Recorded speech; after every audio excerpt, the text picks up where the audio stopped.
საღამო მშვიდობისა, თქვენ უყურებთ დისკუსიას აქტუალურ თემაზე. მე მაგაც ინცაძე ვარ. ყოველდღიურად გლობალური და დრამატული გეოპოლიტიკური ცვლილებების მოწმენი ვხდებით, როგორცაც თუნდაც 2 წლის წინ არავინ განიხილავდა და ვარაუდობდა. უკრაინაში ომის დაწყების შემდეგ მსოფლიო პოლიტიკის მთავარი თემა იყო კოლექტიური დასავლეთის დაპირისპირება რუსეთთან და დასავლელი ლიდერების მრავალგზის დაპირება, რომ რუსეთს ერთხელ და სამუდამოდ დაამარცხებდნენ, რასაც ბევრი პოლიტიკოსი, მათ შორის საქართველოშიც უკვე დამდგარ რეალობად მიიჩნევდა და საკუთარ სამოქმედო გეგმასაც ამაზე აფუძნებდა. ამის ნაცვლად ვხედავთ, რომ ძველი მსოფლიო წესრიგი ფაქტობრივად ჩამოიშალა, ხოლო ახალი მსოფლიო წესრიგის კონტურები კი ჯერ არ ჩანს. გაირო და მისი უშიშროების საბჭო უფუნქციოდ არის დარჩენილი და არსებობას ფორმალურად განაგრძობს.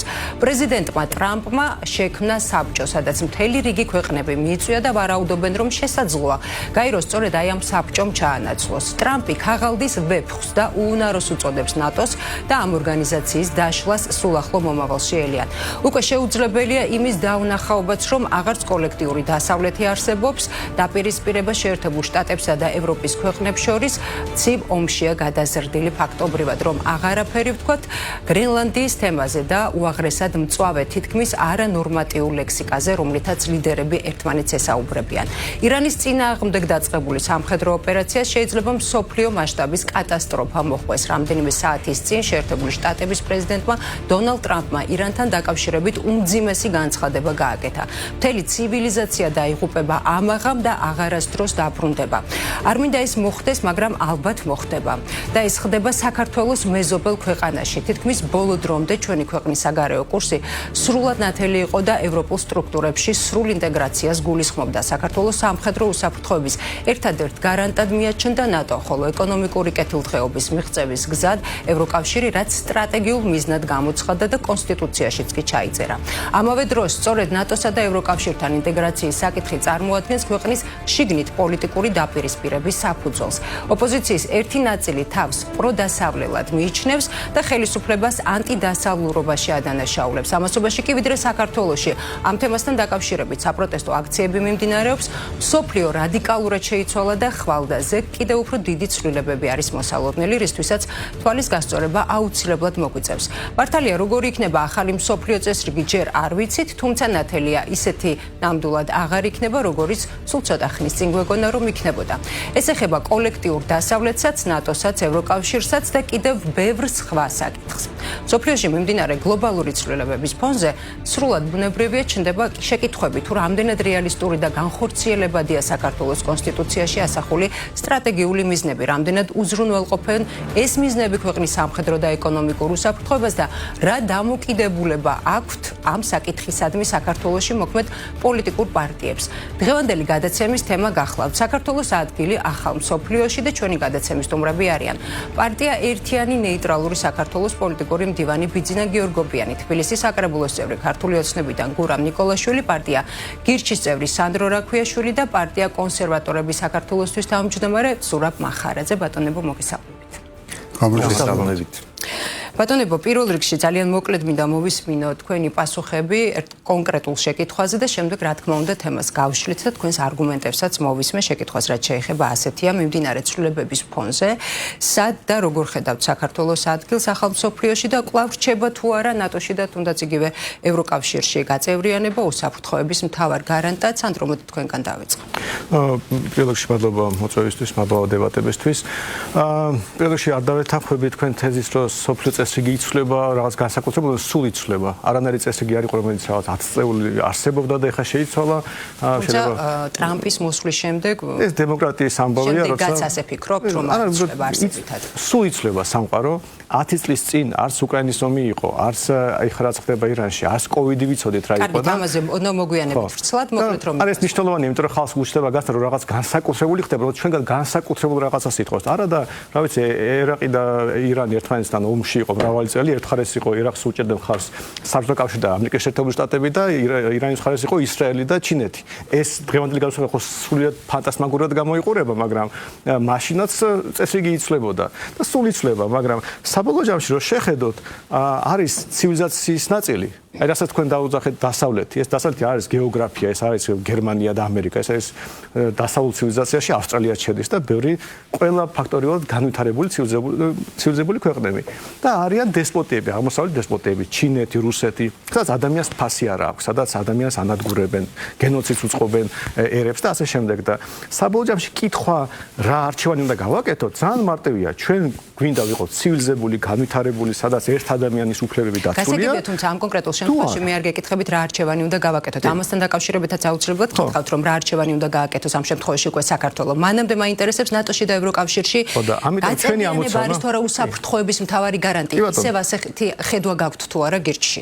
ცხადია, რომ ნატოში გაწევრიანება ბერად უფრო მაღალი უსაფრთხოების სტანდარტს აწესებს, ვიდრე ნატოში არ გაწევრიანება. ბოლოს და ბოლოს ჩვენ არ ვიცით არც ერთი შემთხვევა, რომ ნატოს წევრ ქვეყანას რამე დაიმუქრა და ვიღაცა ომი გამოუცხა და ამ შემდეგ. და ეს არის უსაფრთხოების ყველაზე მაღალი სტანდარტი. როცა ხედავთ, რომ უამრავი ომის ყება ხდება. ცხადია, რომ ჩვენ ყველანაირ უნდა ვეცადოთ, რომ დასავლური ოჯახის წევრი ვიყოთ და თუ გავხდებით დასულების ვიქნებით და განვითარებულების და თუ ნატოზე უკეთეს მოიგონებენ დასავლური პარტნიორები კიდევ უკეთესი. არც იმაზე იტყო თუ არს რომ. უნდა ვცადოთ მაქსიმალურად წამოვიღოთ ის სიკეთე, რაც დასავლეთს აქვს. კი ბატონო. ბატონო ზურა. მოგესალმებით, გილოცავთ ხარების დღესასწაულს. მადლობა, მეც გილოცავთ. მე ვერ დავითანხმები წინა გამოსვლას, რომ სოფლიო წესრიგი არ შეიცვალა, იმიტომ კი არა, რომ ადრე ომები არ იყო და ეხლა გაჩნდა, არა. შეიცვალა იმიტომ, რომ რა ლოგიკაშიც ოპერირებდა საბჭოთა კავშირის დაშლის მერე მთელი სოფლიო, მაგისი გადახედვა ხდება. იყო ერთი, ასე ვთქვათ, სოფლიო პოლიციელი ამერიკის შეერთებული შტატების სახით, რომელიც სადაც უნდა პრინციპში თავისი რკინის ხელით ამყარებდა თავის ნებას, ახლა ეს ეჭქვეშ დააყენეს მთელმა რიგმა ქვეყნებმა და ხდება უკვე გავლენის ზონების გადანაწილება. ამიტომ კი სუფთა პოლიტოლოგიურად ერთი ფორმატიდან მეორეზეა გადასვლა, რაც შეეხება ნატოს თემას.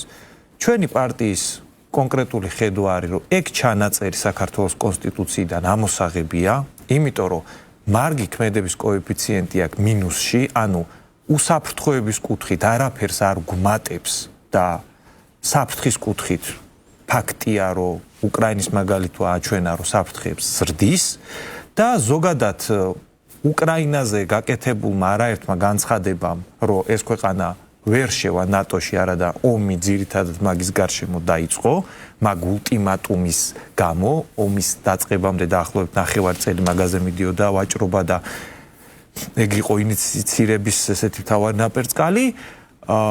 უკრაინის ლოგიკა ჩვენზეც ვრცელდება. თუ არ შეუძლიათ უკრაინის შეყვანა ნატოში, ზუსტად იგივე ლოგიკით არ შეუძლიათ ჩვენი შეყვანაც ნატოში და აქ ის საკითხი კი არ არის ზურაბ მახარაძეს ან სანდროს ან ვინმე სხვას რა უნდა ან არ უნდა. ობიექტური გარემოებები ლაგდება ისე, რომ ნატოში ვერ შევალთ და აქედან გამომდინარე ეგ ჩანაწერი საქართველოს კონსტიტუციიდან ამოსაღებია და ჩვენი ინიციატივაა, რომ ამაზე უკვე რაღაცა საუბარიც და მოქმედებებიც უნდა დაიწყოს. მოდით უფრო მეტად რომ დავაზუსტო, ნატოში და ევროკავშირში გაწევრიან უსაფრთხოების მთავარ გარანტად არ გესახებათ. ეგ ობიექტური მოცემულობა ეს კი არა, მე მესახება არ მესახება, ეგ რო გვიწერია კონსტიტუციაში, არაფერს ეგ არ აკეთებს, აი დაუშვათ თუ სანდრო მიცის რაღაცა კარგი გზა როგორ უნდა შევიდეთ ნატოში. ეგ გზა იმუშავებს იმის მიუხედავად ეგ ჩანაწერი იქნება თუ არა საქართველოს კონსტიტუციაში, მაგრამ ეგ ჩანაწერი საქართველოს კონსტიტუციაში რო არის რისკებს როზდის, ეგ გაიგო. გასაგებია. ბატონო გურამ, სათხედავთ საქართველოს ადგილს არსებულ რეალობაში და გავიმეორებ შეკითხვას, ნატოში და ევროკავშირში ინტეგრაცია არის თუ არა და გესახება თუ არა ისე უსაფრთხოების მთავარ გარანტად. პირველ რიგში მეც გილოცავთ ხარებას და დამდეგ აღდგომას, ასევე ძალიან რთულ პერიოდში ცხოვრობთ და ხედავთ რა როგორ ვითარდება მოვლენები ასწრაფად და მეც გავიმეორებ თქვენ შესავალში ნათქვამ ფრაზას, რომ ჩვენ ნამდვილად ცხოვრობთ ფაზაში, როდესაც ძველი წესრიგი დანგრეული აღარ არსებობს. მე ვიტყოდი, რომ ეს წესრიგი დაინგრა უკვე 2022 წლის 24 თებერვალს, როცა რუსეთმა შეიჭრა უკრაინაში და დაიწყო ეს ომი, ეს უკვე გასაგები იყო, რომ დამთავრდა. უბრალოდ რა თქმა უნდა, მაშინ ალბათ 99%-ს ესე ვერ წარმოედგინა და ესე არ უყურებდა. აღმოჩნდა 1% მაშინ, ვინც თქვა, რომ ეს ესეა და შემდეგ ეს რიცხვი განუხრალად იზრდება. ეხლა შეიძლება სანდრო იყოს ის 1%, ვისაც პირიქით მიაშნია, რომ ისევ რაღაცა ძველი წესრიგია და ეს სრულებები სტანდარტულია და სულ ხდებოდა. ესე არ არის ნამდვილად პოსტცივი ომის შემდგომი და მე ვიტყოდი მეორე მსოფლიო ომის შემდგომი წესრიგიც არის დანგრეული და დამთავრებულია, მაგრამ ახალი არ დაბადებულა და თუ ახალი არ დაბადებულა და თუ ჩვენ არ ვიცით ხვალდაზე რა მოხდება და შეიძლება ახალი 9 აპრილი გვაჩუქოს ამ შემთხვევაში ამერიკის შეერთებულმა შტატებმა ისე დაემუქრა ირანს, ირანული ცივილიზაციის გაქრობით, რომ აი ეს მხოლოდ ატომური იარაღით კეთდება, მათ ეს ერთხელ იაპონიაში გაკეთებული აქვს, ამიტომ ჩვენ არ ვიცით ხო რა გველის და ამიტომაც სათხედავთ საქართველოს ადგილს ამ კუთხით რთული სათქმელია. რაც შეეხება ჩანაწერს ნატოსა და ევროკავშირზე. ჩვენი კონსტიტუციის 78 ეს არის ბოლო მუხლი, გარდამავალი დებულება, წერია რომ საქართველოს ხელისუფლება ყველა ღონეს იხმარს იმისათვის, რომ უზრუნველყოს აი ამ სტრუქტურებში, რასაც ქვია ევროკავშირი და ნატო გაწევრიანება და ჩვენზე არ არის დამოკიდებული გავწევრიანდებით თუ არა, ის კარი უნდა გაგვიღონ და შიგნით უნდა შეგვიყვანონ. მე დავეთანხმები ამ შემთხვევაში ბატონ ზურაბს, რომ ნამდვილად მათზეა დამოკიდებული და ჩვენ წინ დევს ყველაზე ნათელი მაგალითი ფარად ევროპის ფარად წოდებული უკრაინა, რომელსაც დაპირებული არიან და პირიქით უფრო და უფრო ამ დაპირებას უმძაფრებენ, რომ ხვალ გახდება ევროკავშირის წევრიც და ნატოს წევრიც, ხო? მაგრამ 78 მუხლის წინ არის კიდევ მთელი 77 ძირითადი კონსტიტუციის მუხლები, თავისი პრეამბულით, სადაც ჩამოყალიბებული არის საცხოვრო ჩვენ და რა ქვეყანაში და ამ 77 მუხლის ხარჯზე არ მოხდება იმის აღსრულება, ანუ საქართველოს ხელისუფლება რომ ძალისხმევას წევს, პირველ რიგში ამას იცავს და შემდეგ წევს იმ ძალისხმევას, რაც შეუძლია. მაგრამ აპრიორი იგულისხმება, რომ არა ამის ხარჯზე, ანუ ჩვენი სუვერენიტეტის, ჩვენი დამოუკიდებლობის და ჩვენი ღირებულებების ხარჯზე არ ხდება არსად შეცვლა. რაც შეეხება არის თუ არა ეს გარანტია. კი, დღემდე ნატო რჩება იმ ორგანიზაციად, რომელსაც არავინ არ დასხმია თავს და მისი წევრობა ნამდვილად ჯერჯერობით არის ქოლგა. მისი მეხუთე მუხლიც არავის არ გამოუცდია, ნატოს წევრ სახელმწიფოს არ დასხმიან თავს და ნატოს წევრ სახელმწიფოების ერთმანეთში კი ქონიათ ომი, მაგრამ ჯერჯერობით ეს არავის არ უტესტია და არ გაუწია მუშაობს თუ არა ესა კოლექტიური თავდაცვა. ჩვენ თუ ვიქნებით როგორც დავკვირდნენ ნატოს წევრი, ხო, ცხადია რომ ჩვენ თვლით რომ ეს უფრო მეტი დაცვის ქოლგა იქნება, მაგრამ ჯერჯერობით არა ვართ. ამ შემთხვევაში და ეს რთულ ვითარებაში ჩვენ ვხედავთ რომ პირველ რიგში აღარ არსებობს უსაფრთხოების სხვა ტიპის გარანტიები. ანუ ესეც კი კითხვის ნიშნის ქვეშ დგას, რომ ხვალ რომ მაგალითად ესტონეთს რუსეთი თავს დაესხას, იმუშავებს თუ არა მეხუთე მუხლი და სხვადასხვა ინტერპრეტაცია არსებობს. მაგრამ გარანტია დღევანდელ მსოფლიოში რაც ხდება, ხო? როცა ესე უმისამართოდ დაფრინავენ დრონები და როცა ესე ექცევიან პარტნიორებს, მაგალითად თელ არაბულ სამყაროს, როგორ მოექცა ამერიკის შეერთებული შტატები, როცა სამხრივად დაიწყო კონფლიქტი ირანთან, ხო? მათი ეკონომიკები პრაქტიკულად ჩამოიშალა. ამიტომაც გარანტია არ არის, გარანტია პირველ რიგში სიმყარე არის ჩვენივე თავში, ჩვენივე სახელმწიფოში, ჩვენს ერთობაში და იმ პოლიტიკაში, რომელსაც ჩვენ სამეზობლოში ვატარებთ. კი ბატონო ბიძინა, ანალოგიური შეკითხვა უნდა მოგმართოთ თქვენს, არის თუ არა, როგორ გესახებათ, არის თუ არა ნატო და ევროკავშირი. ერთიანი ნეიტრალური პარტია, ერთიანი ნეიტრალური საქართველოს პოზიცია ამ საკითხთან დაკავშირებით უკვე საყოველთაოდ ცნობილია. ჩვენ თვლით, რომ საქართველოს წევრობა რომელიმე სამხედრო ალიანსში იქნება ეს რუსეთის მხარდამჭერი სამხედრო ალიანსი თუ ჩრდილოატლანტიკური სამხედრო ალიანსი არის საქართველოსთვის ეგზისტენციური საფრთხის შემცველი.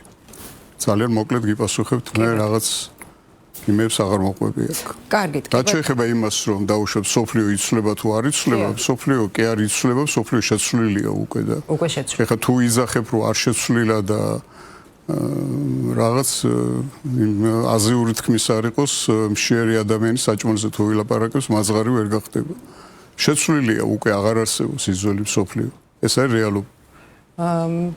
სანდრო, აი ამ ახალ მსოფლიო დღის წესრიგში, რომელსაც ამბობთ, რომ არ არსებობს ეს ახალი მსოფლიო დღის წესრიგი, თქვენი ხედვის გათვალისწინებით, საქართველოს ადგილი, მაშინ ასე კითხავთ, სად არის, როგორ ხედავთ? ხო, უცნაურად ინტერპრეტაცია გააკეთეს დღეს. მე არ მithქვამს, რომ არ იცვლება. მე ვამბობ, რომ ის სულ იცვლება. ხვდებით რა შეგასხვება? პერმანენტულად მარასტურად გაიგეთ აი. არა, ეგრე რომ არ იცვლება უნდა ეხლა როგორ თუ ისე გავიგეთ. ნუ მაყურებელს შეუძლია ყოველთვის გადაახვიოს და ნახოს, მაგრამ ამაშია საქმე, რომ ის სულ იცვლება და ანუ ახალი არაფერი ხდება. ცვლილება ბუნებრივია კაცობრიობის ისტორიისთვის და არასდროს ვერავინ ვერ ეტყვის, რომ 2016 წელს სამყარო იყო იგივე, რაც 2024 წელს. უბრალოდ ვერავინ ვერ იტყვის ამას. ან 2006 წელს იგივე იყო, ან 1996-ს, ან 1926-და 1945 შორის არის სხვა. ამიტომ ეს სტანდარტული ხრიკია პროპაგანდისტული, რომ ხალხო დადგა რაღაც ეს ტიპი პერიოდი, როცა განსაკუთრებული ამაშია საქმე, როგორც აი კოვიდზე რო აშნებდნენ რომ ხალხს რომ აი ეხა და ყველაფერი ვთქვათ წაართვეს ფულით, სამსახურით და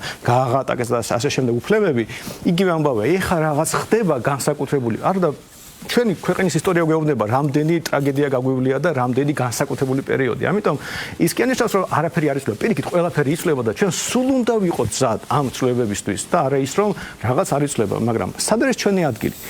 ჩვენი ადგილი არის ამ კითხვაზე პასუხია დამოკიდებული იმაზე, თუ რა გვინდა ჩვენი ქვეყნისგან. ჩვენ ქვეყანას აქვს უზარმაზარი პრივილეგია.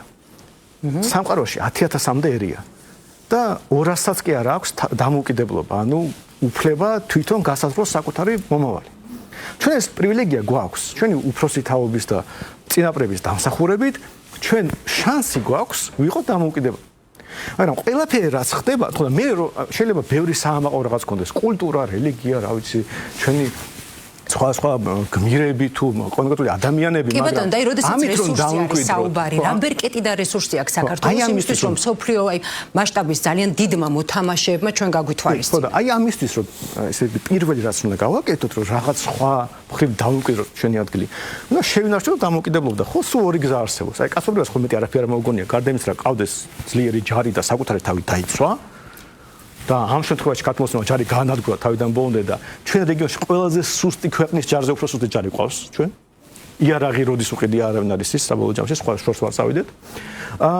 და მეორე არის ყავდეს მოკავშირეები. და მოკავშირეები ასე ციდან არ ვარდება. ანუ შენს გამო ომს ასე ხო არავინ არ დაიწყებს.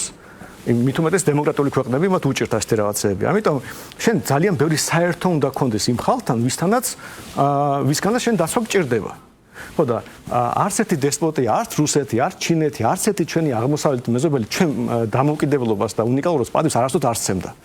ყველა ცდილობდა ჩვენ ასიმილაციას, ჩვენი ენის გაქრობას, ჩვენი დამოუკიდებლობის განადგურებას და ამიტომ არანაირი შანსი არ არსებობს თუ არ გაგვიმართლათ, ვერ გადავრჩით და რომელიღაც ჩვენმა მეზობელმა პირველ რიგში რუსებმა ჩაყლაპა ისევ ბევრი ადამიანის ჩვენი მომავალი დღეს არსებული მოცემულობის გათვალისწინებით ვერ ხედავთ რესურსს ან რა ბერკეტს ხედავთ იმისთვის რომ საქართველოს საკუთარი ადგილი დაიმკვიდროს. ხო და ხო და დავასრულებაც რომ არანაირი შანსი არ არსებობს რომ ჩვენ ამ რუსეთის ფარგლებში ოდნავ გავითარდეთ და საბოლოო ჯამში ისე მოუწევს ჩვენ მომავალ თაობებს გაწიროს სიცოცხლე დაღვაროს რომ მოიპოვოთ დამოუკიდებლობა. ხო და ერთადერთი შანსი დავიცვათ არის დასავლეთი, კოლექტიური დასავლეთის საუბრობეს ბევრი ქვეყანა რომელიც ზოგადად არა მარტო გეოგრაფიულად გითხარით, სადდებარებს კოლექტიური დასავლეთი ცივილიზაცია ეს არის ცივილიზაცია კოლექტიური დასავლეთს რო ხმარობთ, სად მდებარეობს ეს არის ქვეყნები, რომლებიც ერთმანეთს ეომებიან, ერთმანეთს ემუქრებიან, ნატოს წევრები ერთმანეთს ემუქრებიან. არა, იცი, იმიტომ თქვენ ქადაგებთ რაღაცას ახლა ეს ქადაგება არ არის სწორი. ქართულოსნების პროპაგანდა ამაზე დგას, რომ დასავლეთს რო ახსენებ ეს რაღაცა ვიღაც რა ნიუსები მოდის მაგალითად მასეთ პოსტები რო ავიღოთ ასეთ პროპაგანდისტულ არხებზე რომ რა დასავლეთ უხსენებია რა ვიცი გეებმა მოკლეს ვიღაცა უმუშევრობა გაიზარდა ცუდია შეშე მარტაკოსი მაგალითისთვის პირდაპირ უკრაინასთან მიმართებაში ხომ იყო დაპირება რომ გაწევრიანდებოდა ხომ არ ერთი განცხადება ზოგადად ასეთ სურათის წარმოდგენა დასავლეთ ამბობენ რომ გაწევრიანდება უკრაინა ევროკავშირში ან მიიღებენ ეს რაღაცა ას დავასრულებ თუ შეიძლება აი უბრალოდ რაც ბატონმა ახსენდა სტანდარტული მაგალითია ხალხის მოტყუების რაც ქართულოსნება ძალიან ყოჩახია ზოგადად რომ დასავლეთი ეს რაღაც ცუდია იქ ჩხუბობენ ომობენ სადომობენ რომელი დასავლეთი ერთმანეთში ომობს სიამდვილეში საბოლოო ჯამში და ჩინეთს ერთხელ კი არ მოგიყვებიან ბატონი კი არ მოყვება როგორ უიგურების გენოციდი როგორ მოდის ერთს არ ახსენებს ჩინეთში რაღაც შენდება და უიგურების გენოციზე ლაპარაკობ კაცი არმაგედონით იმუქრება ამაღლა ხვალინდელებზე გათენდება თუ არა კაცმა არის მოგინდათ კითხვაზე პასუხი გაიგო თქვენ ხართ პროპაგანდისტები ყველაფერი იმის თქვენ ხართ პროპაგანდისტები ყველაფერი იმის თქვენ დოლარის შემოღებიდან და ლარის გაუქმებიდან დაწყებული იმით რომ ეკონომიკის ლექციებს სხვა დროს სადღაც არა შენი ლექცია ვისაში ჭირდება კაცო საქმე იმაში რომ თქვენ მოსახლეობას 35 წელი ატყუებთ რომ სადღაც უნდა მიგვიღონ ჩვენ კი ხო რატო იცინი კაცო თქვენ უკეთებთ პროპაგანდას იმას რომ სადღაც უნდა შევიდეს საქართველოს კარგად სარფიანად გათხოვდეს და ვიღაცებმა უპატრონონ იქ და ტყუილია ეს ნუ ატყუებთ ხალხს ბატონებიძინა მივცეთ სანდროს არ ამთავრებს ეს კაცი და ახლა მაშინ მოგეწყვიათ მარტო სანდრო ძალიან გთხოვთ აგიხსნით რა არის დასავლეთის საბოლოო ჯამში რომ დავასრულოთ და მიხვდებით რატომ არის მნიშვნელოვანი დასავლეთის ნაწილი ვიყოთ არის ქრისტიანულ მორალზე აწყობილი საზოგადოება სადაც ქრისტიანული მორალი გადატანილია საერო ცხოვრებაში და აი ამ მორალით ააწყვეს კაპიტალიზმი გამდიდრდნენ ერთმანეთს იცავენ და საბოლოო ჯამში თუ რამე მოგწონს ჩვენ თუ რამე სიკეთეა საბოლოო ჯამში თუმცა სანდრო მე არ მიკითხავს არის თუ არა დასავლეთში ჩვენი ადგილი ეს არ მიკითხავს ხო ამიტომ ერთადერთი ადგილია თუ ჩვენ მოვიაზრებთ ქრისტიანული სამყაროს საკუთარ თავს ნაწილად თუ ჩვენ ვაფასებთ ქრისტიანულ მორალს თუ ჩვენ გვინდა რომ ამ მორალთან თანხვედრაში იყოს ჩვენი ცხოვრება საბოლოო ჯამში მარტო დასავლეთშია ეს და არა კომუნისტურ ჩინეთში სადაც რელიგიას კლავენ და ებრძვიან მაგრამ აქვე მნიშვნელოვანია რომ დასავლეთი ეს სამოთხე ხო არ არის ანუ ვინმე თქვა რომ დასავლეთში რაღაც ცუდად არ ხდებაო რა მკვლელები არიან მძარცველები არიან თუ კომუნიზმი და ნაციზმი დასავლეთში არ გაჩნდა ხო იქ გაჩნდა მაგრამ აი ეს პროპაგანდისტები რომლებიც ატყუებენ ხალხს ეს ამაზე დგანა რომ ხედავენ დასავლეთის ცუდს მარტო იმას აწყვიან ხალხს და ეუბნებიან ნახეთ რა ცუდად საქმეა და ჩინეთში კარგად არის ყველაფერი ან რუსეთში სინამდვილეში თავი ამბავია ის არის რომ ყველაფერი რა ჩვენ მოგწონს საბოლოო ჯამში დასავლეთ ცივილიზაციის ნაწილია ჩვენ უნდა გვესმოდეთ როგორც მათი პლუსები დადებითი მხარეები და შესაძლებლობები ასევე მინუსები და ამიტომ როცა დასავლეთის შეცდომას უშვებს ჩვენ უნდა ვეხმარებოდეთ ამბიცია უნდა გქონდეს რომ ჩვენს დასავლური სრულფასოვანი წევრი ვართ და ჩვენ შეგვიძლია იქეთ რჩევები მივცეთ როგორც ვინ ვის გულისხმობთ აი მაგალითად როცა და ევროპაში უამრავი პრობლემა შეიძლება იყოს მათ შორის რა ვიცი ოჯახები და ოჯახური დაწყებული დამთავრებული და იმიგრაციით დამთავრებული მათ ეკონომიკით რჩევები ვინ უნდა მისცეს დასავლეთს ჩვენ თუ ვიქნებით სრულფასოვანი ჩვენ უნდა გქონდეს ამბიცია ჩვენ უნდა გქონდეს ამბიცია იმის რომ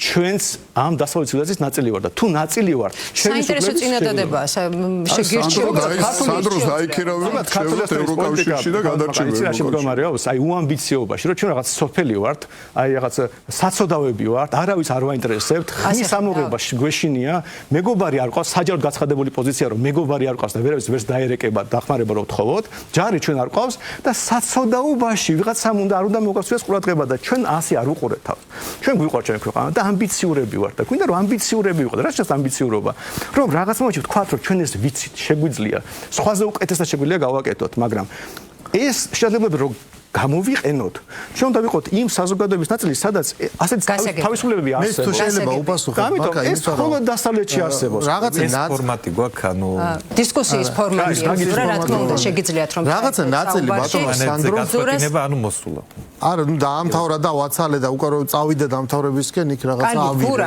ამ მითხარი რა ანუ ნახე იცი რა რაღაც ნაწილი მომეჩვენა დავიცვათ მივცეთ ზურას თქმის რა ხან დისკუსია აი ლოგიკურად მინდოდა რომ მეპასუხო გადმოვალ გექნებათ რა თქმა უნდა პასუხის გაცემის საშუალება კითხვა-პასუხსაც გადავალთ შეძლებთ რომ ერთმანეთსაც დაუსვათ შეკითხვები ზურა რა ბერკეტი და რესურსი აქვს იგივეს კითხავთ საქართველოს საკუთარი ადგილის დასამკვიდრებლად და როდესაც საუბარი არის მსოფლიო პოლიტიკის ძალიან დიდ და მნიშვნელოვან მოთამაშეებზე როგორ უნდა მოხდეს ისე რომ მათ გაითვალისწინონ საქართველოს პოზიციები მოდი თანმიმდევრულად მივყვეთ რა პირველი ეხა რაც ითქვა რომ არაფერია რაღაც ახალი ცის ქვეშეთში და ყოველთვის რაღაცა იცვლება კი ეგ უნივერსალური ის არის ყოველთვის შეგიძლია თქვა მაგრამ პოლიტოლოგიურ ანალიზში ასევე არსებობს რაღაცა ფაზური ცვლილებები, სადაც სისტემური ცვლილებები ხდება. ეხა კი ყოველთვის იყვობები, ყოველთვის ხალხი რაღაცას ითხოვდა, მაგრამ რო თქვა რომ ეხა საფრანგეთის დიდი რევოლუცია,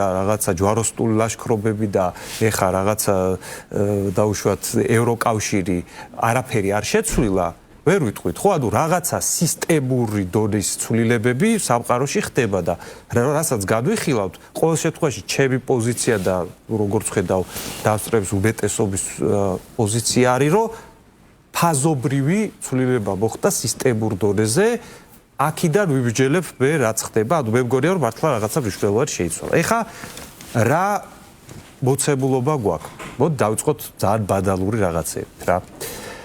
პრო დასავლელი, პრო რუსი, პრო თურქი და კიდე ყველა პრო ქართველის გარდა არის რაც იფიქრა ეხა მაყურებელმა ის ვდილობიანად რო თქვა ცუდი ადამიანი არის ყველა ერთადერთი სწორი მიდგომა არის საქართველოს ინტერესები უპირველეს ყოვლისა. ეგ არის უნივერსალური. ამ საქართველოს ინტერესებს როგორ ხედავთ და როგორ უნდა განვახორციელოთ, მაგაზე შეგვიძლია ვიდაოთ. ეხლა მოცემულობა რაშიც მაგალითად სადაო მომენტი არის და რაც არ მომწონს მე ქართულ პოლიტიკაში, არის მოცემულობა, სადაც ჩვენ ვსჯელობთ ამ გეოპოლიტიკურ თემებზე იმ კუთხით, რა გინდა შენ, რას უჭერს მხარს და ასე შემდეგ. ანუ ეს ყველაფერი განიხილება, აი მოდი არჩევნები ჩავატაროთ კუთხით, ხო? გეოპოლიტიკური მოვლენების ანალიზი ხდება რეალ პოლიტიკის ლოგიკაში. ანუ ლოგიკაში, სადაც თავარი არის ძალა. აი რაც გაირკვა, რა ფაზური გადასვლაც მოხდა ეხლა.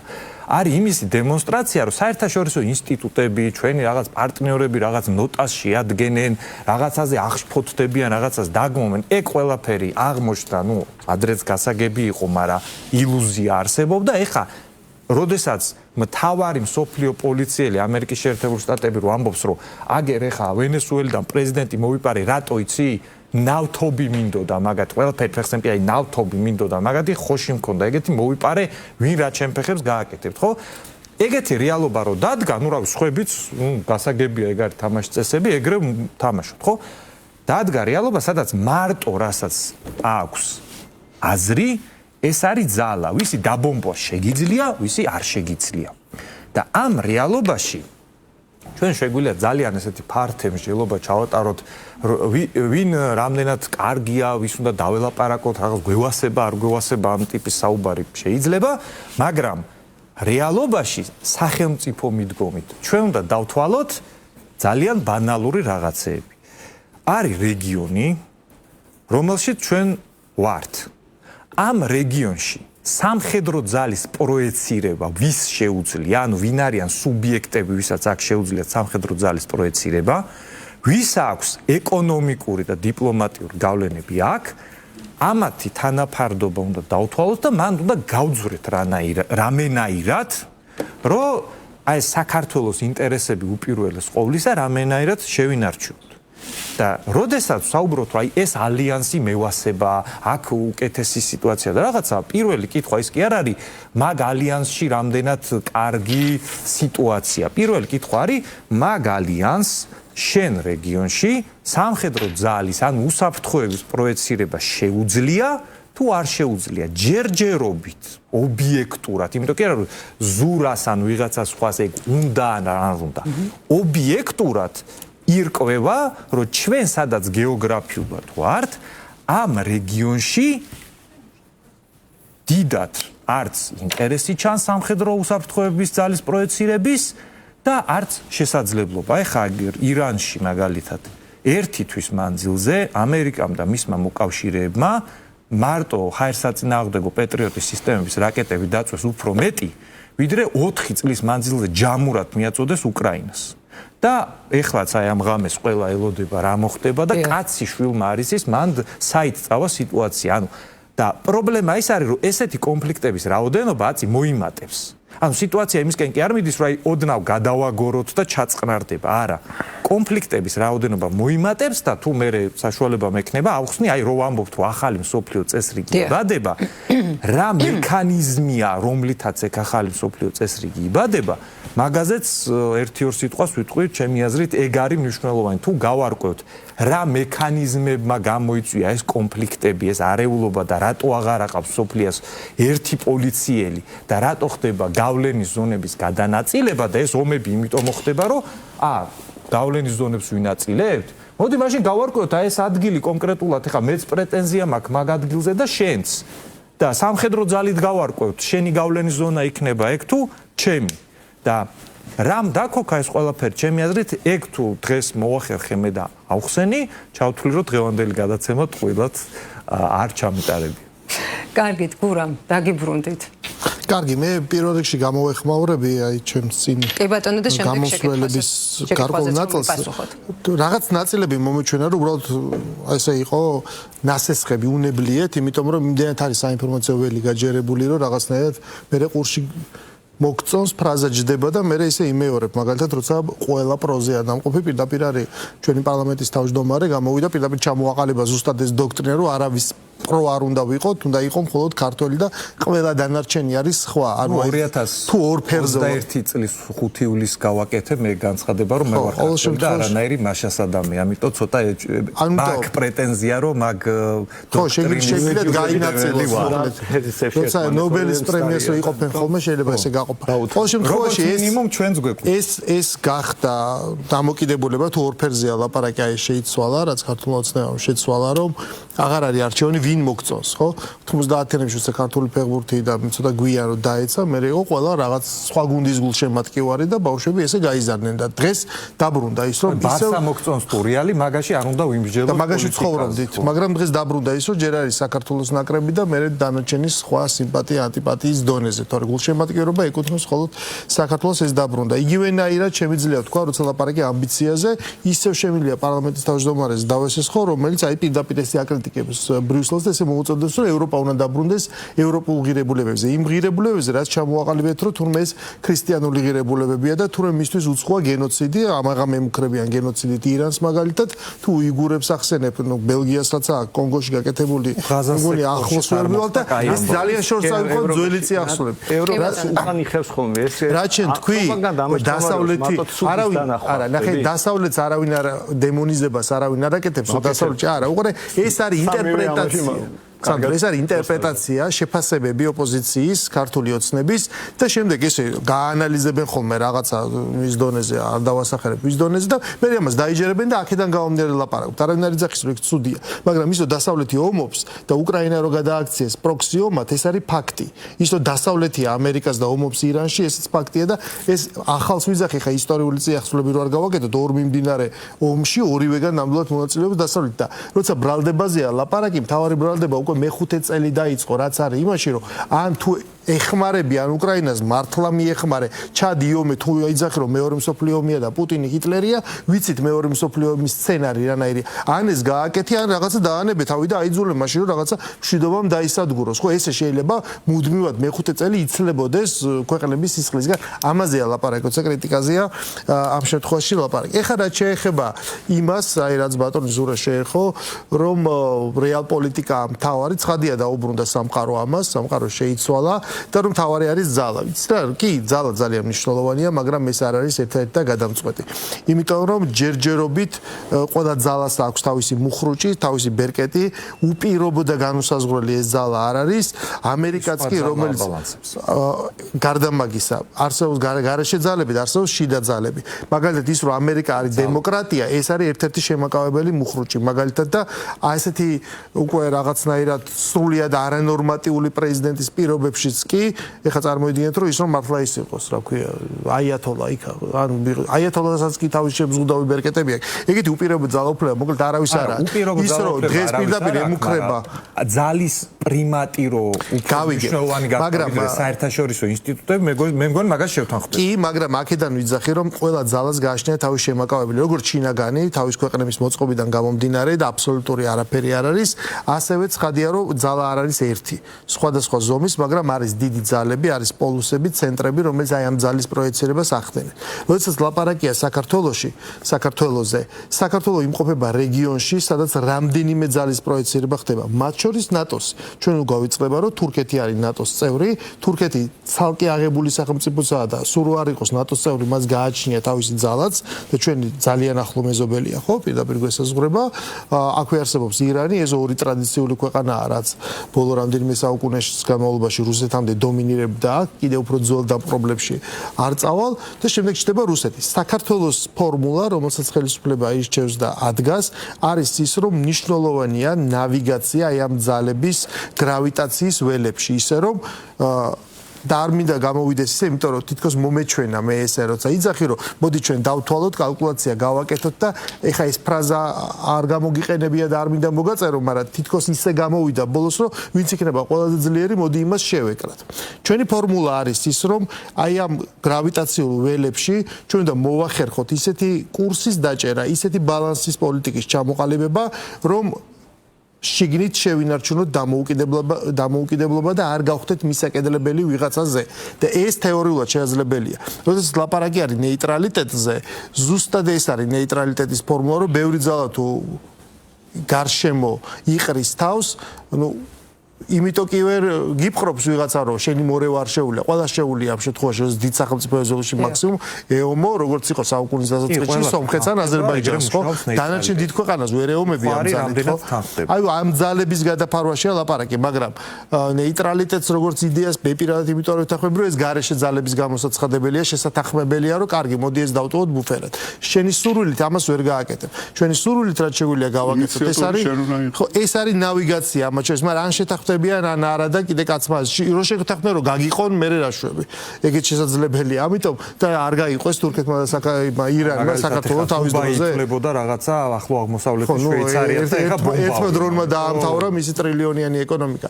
ამიტომ ეს არის რთული, ამაზე ცალსახა პასუხი არ არსებობს. ამაში მე უბრალოდ ვიძახი ის კურსი, რასაც ჩვენ ვაკეთებთ, თორემ მომხდარა ისტორიაში ის, რომ ბოლოს შეიძლება სრულიად შეიცვალოს ისტორიის ლოგიკა და ამიტომ ჩვენთვის თუ მნიშვნელოვანია და ძვირფასია და ნამდვილად არის დამოუკიდებლობა და ჩვენი სუვერენიტეტი, ჩვენ სწორედ ამას ვცდილობთ, რომ აი ამ რთულ პირობებში სწორედ ესეთი კურსის შედეგად საქართველოს გადარჩეს და იყოს ამგვარად. თავის დროზე, როდესაც ნეიტრალიტეტის მოდელად ჩვენ შვეიცარიაზე ვლაპარაკობთ, ეს სხვა ქვეყნები შეთანხმდნენ იმაზე, რომ კარგი, მოდი ეს დავტოვოთ და იყოს ეს. ამიტომ ეს არის ერთადერთი ის გზა, რასაც ჩვენ ვირჩევთ და მოსახლეობის უმრავლესობას ფიქრობ ეს სწორად ეს. გასაგებია, ბატონო ბიძინა, აი როდესაც იგივე ნატოზე, ევროკავშირზე ვსაუბრობთ, ნატოსთან მიმართებაში შეგვიძლია აუცილებელიც არის გავიხსენოთ ტრამპის დამოკიდებულება, განცხადებები, რომ ნატოდან გასვლას ტრამპი სერიოზულად განიხილავს, აღარაფერს აღარ ვამბობ დღეს ტრამპის გაკეთებულ განცხადებებზე, ისიც კი არ ვიცი თუ როგორი გათენდება, როგორი შეიძლება გათენდეს. აღარ გათენდება, ნუ გეშინიათ. კი ბატონო, ძალიან კარგი, რაც შეეხება იგივე კოლექტიურ დასავლეთს, ორად არის გაყოფილი ფაქტი არის ესეც, ვხედავთ დასავლეთის ნაწილსა და ტრამპ შორის დაპირისპირებას. თქვენი პარტიას რაც შეეხება, საუბრობთ აქტიურად ნეიტრალიტეტზე და განიხილავთ. აი ამ პირობებში ნეიტრალიტეტის და არსებული პოლიტიკური მოცემულობის პირობებში, როგორ ფიქრობთ, როგორ შეიძლება რომ საქართველოს დაიმკვიდროს ესეთი მნიშვნელოვანი ადგილი? მე მგონი ამ საქართველოს ადგილის დამკვიდრებასთან დაკავშირებით იყო თავიდან კითხვა, რასაც ეს ალექსიო კურსები იყო, ხო? ესე იგი ადგილის დამკვიდრება ისეთი პატარა სახელმწიფოსგან, როგორც საქართველოა, ძალიან რთული საკითხია. ჩვენ ადგილს ვერ გავსაზღვრებთ, მაგრამ ჩვენ შეგვიძლია დამოუკიდებლად ვერ გავსაზღვრებთ ჩვენ ადგილს, მაგრამ დღეს არსებული რეალობა ჩვენ გვაძლევს იმის თეორიულ და პრაქტიკულ შანსს, ვინაიდან ჩვენს გარშემო არსებული რეგიონალური სახელმწიფოები, როგორც არის თურქეთი და ირანი, ასევე გლობალური სახელმწიფოები, როგორც არის რუსეთი და აქ წარმოსახვითად ყოფი ამერიკის შეერთებული შტატების ზალა და ჩინეთი. ეს არის დაახლოებით გლობალური ძალები არის ერთი სიძლიერის და რეგიონალური ძალებიც არის ერთი სიძლიერის. ეს არეალი, ეს გეოგრაფიული არეალი, სადაც ცხოვრობთ ჩვენ, აზერბაიჯანი და სომხეთი, არის ერთადერთი სტაბილურობის კუნძული, რომელიც ერთმანეთთან აკავშირებს აღმოსავლეთს და ესე იგი კონტინენტური ევრაზიის აღმოსავლეთს და დასავლეთს. დანარჩენი ყველაფერი გადაკეტილია, ხვალვე რომ დასრულდეს ომი ირანში, ის დიდი სავაჭრო გზები, რომლებიც გადიოდა ირანზე, რამდენიმე ათწლეულის განმავლობაში იქნება გამოუყენებელი, ისე როგორც რუსეთს და უკრაინაზე გამავალი სავაჭრო გზები. შესაბამისად, საქართველოს პოზიციონირება ამ შემთხვევაში და ეს კარგად გამოხატა გუშინ ამ ჩამოსულმა სტუმრად აზერბაიჯანის პრეზიდენტმა და აზერბაიჯანის პრეზიდენტის ვიზიტის დასრულების შემდეგ სულ რამოდენიმე საათში ჩამოსულმა ყაზახეთის საგარეო საქმეთა მინისტრმა საქართველოს და სამხრეთ კავკასიის ადგილი განისაზღვრება მას შემდეგ, რაც გამოიხატება და რაც გამოიძერწება ახალი დიდი მოთამაშეების გავლენის სფეროები და საქართველოს უნდა იყოს ამ გავლენის სფეროების შორის მოლაპარაკების და კომპრომისის ობიექტი. და იქნება კიდევაც როგორც დღეს გვაქვს ჩვენ მოცემულობა, ყველა მონაცემებით ჩვენ გვაქვს იმის იმედი, რომ აქეთკენ წავა საქმე. ჩვენი პოზიციონირება უნდა იყოს ისეთი, როგორც არის დღეს, უნდა შევინარჩუნოთ მშვიდობა, ნეიტრალიტეტი, როგორც ჰქონდა ჩვენ ნეიტრალიტეტი შენარჩუნებული ფაქტიურად უკრაინის ომში და როგორც გვაქვს ახლა სამწუხაროდ ირანის თავს დამტყდარი ამ ტრაგედიის შემთხვევაშიც. ეს ნეიტრალიტეტი ჩვენ მოგცემს იმის საშუალებას, რომ გავაკეთოთ სწორი პოზიციონირება მას შემდეგ, რაც ჩამოყალიბდება უკვე ახალი სოფლიო წესრიგი და ახალი მიდგომები, როგორც სავაჭრო, ისე ეკონომიკური, რაც შეეხება სამხედრო ალიანსებში წევრობას, შემდეგშიც და მომავალშიც საქართველოს უნდა იყოს ნეიტრალური ქვეყანა. შვეიცარია არ არის ერთადერთი ნეიტრალური ქვეყანა. ნეიტრალური ქვეყნები ბევრია მსოფლიოში და გადახედით ამ იმას ისტორიას, ამ ნეიტრალიტეტების ისტორიას. შვეიცარიაზე შეთანხმდნენ მართალია, რომ შვეიცარია უნდა ყოფილიყო ნეიტრალური. ახლა უკრაინასაც ეუბნებიან, რომ იყავი ნეიტრალურიო, მაგრამ უკვე დამარცხებულ ქვეყანას კიდევაც და იყო, მაგრამ უკვე დამარცხებულ ქვეყანას, როცა თავს მოახვევენ ნეიტრალიტეტს, ის არის სხვა პოზიცია და ის პოზიცია, რომელიც დღეს უკავია საქართველოს, აი ეს სხვა ნეიტრალიტეტია. ესეთი ნეიტრალიტეტი ჰქონდა შვეციას, შვედებს ნაპოლეონის ომების შემდეგ, ესეთი ნეიტრალიტეტი ჰქონდა სხვა იგივე ავსტრიას, რომელმაც 46 წელს მოსკოვში მოაწერეს ხელი სხვადასხვა სახელმწიფო წარმომადგენლებმა ავსტრიის ნეიტრალიტეტს და ავსტრია მას შემდეგ ძალიან ისე პირნათლად იცავს თავის ნეიტრალიტეტს აი ახლა ამ უკრაინაში მიმდინარე ომის ჩათვლით. ამიტომ ამ გამოცდილებებს სწავლა უნდა, სწორად გამოყენება უნდა, სწორად გააზრება უნდა, რაღაც აკვიატებული იდეები ამ რაღაც რო იქ უნდა კარგი წამოვიღოთ ევროპიდან და ეს რაღაცა რუსეთში, აი რაღაცა რუსეთშია ჩვენი პრობლემების გადაწყვეტის გასაღები და რაღაც ეს ცოტა არასერიოზული და არაჯანსაღი მიდგომებია და შედეგსაც არ იძლევა ისეც როგორიც საქართველოს ინტერესებში შედის.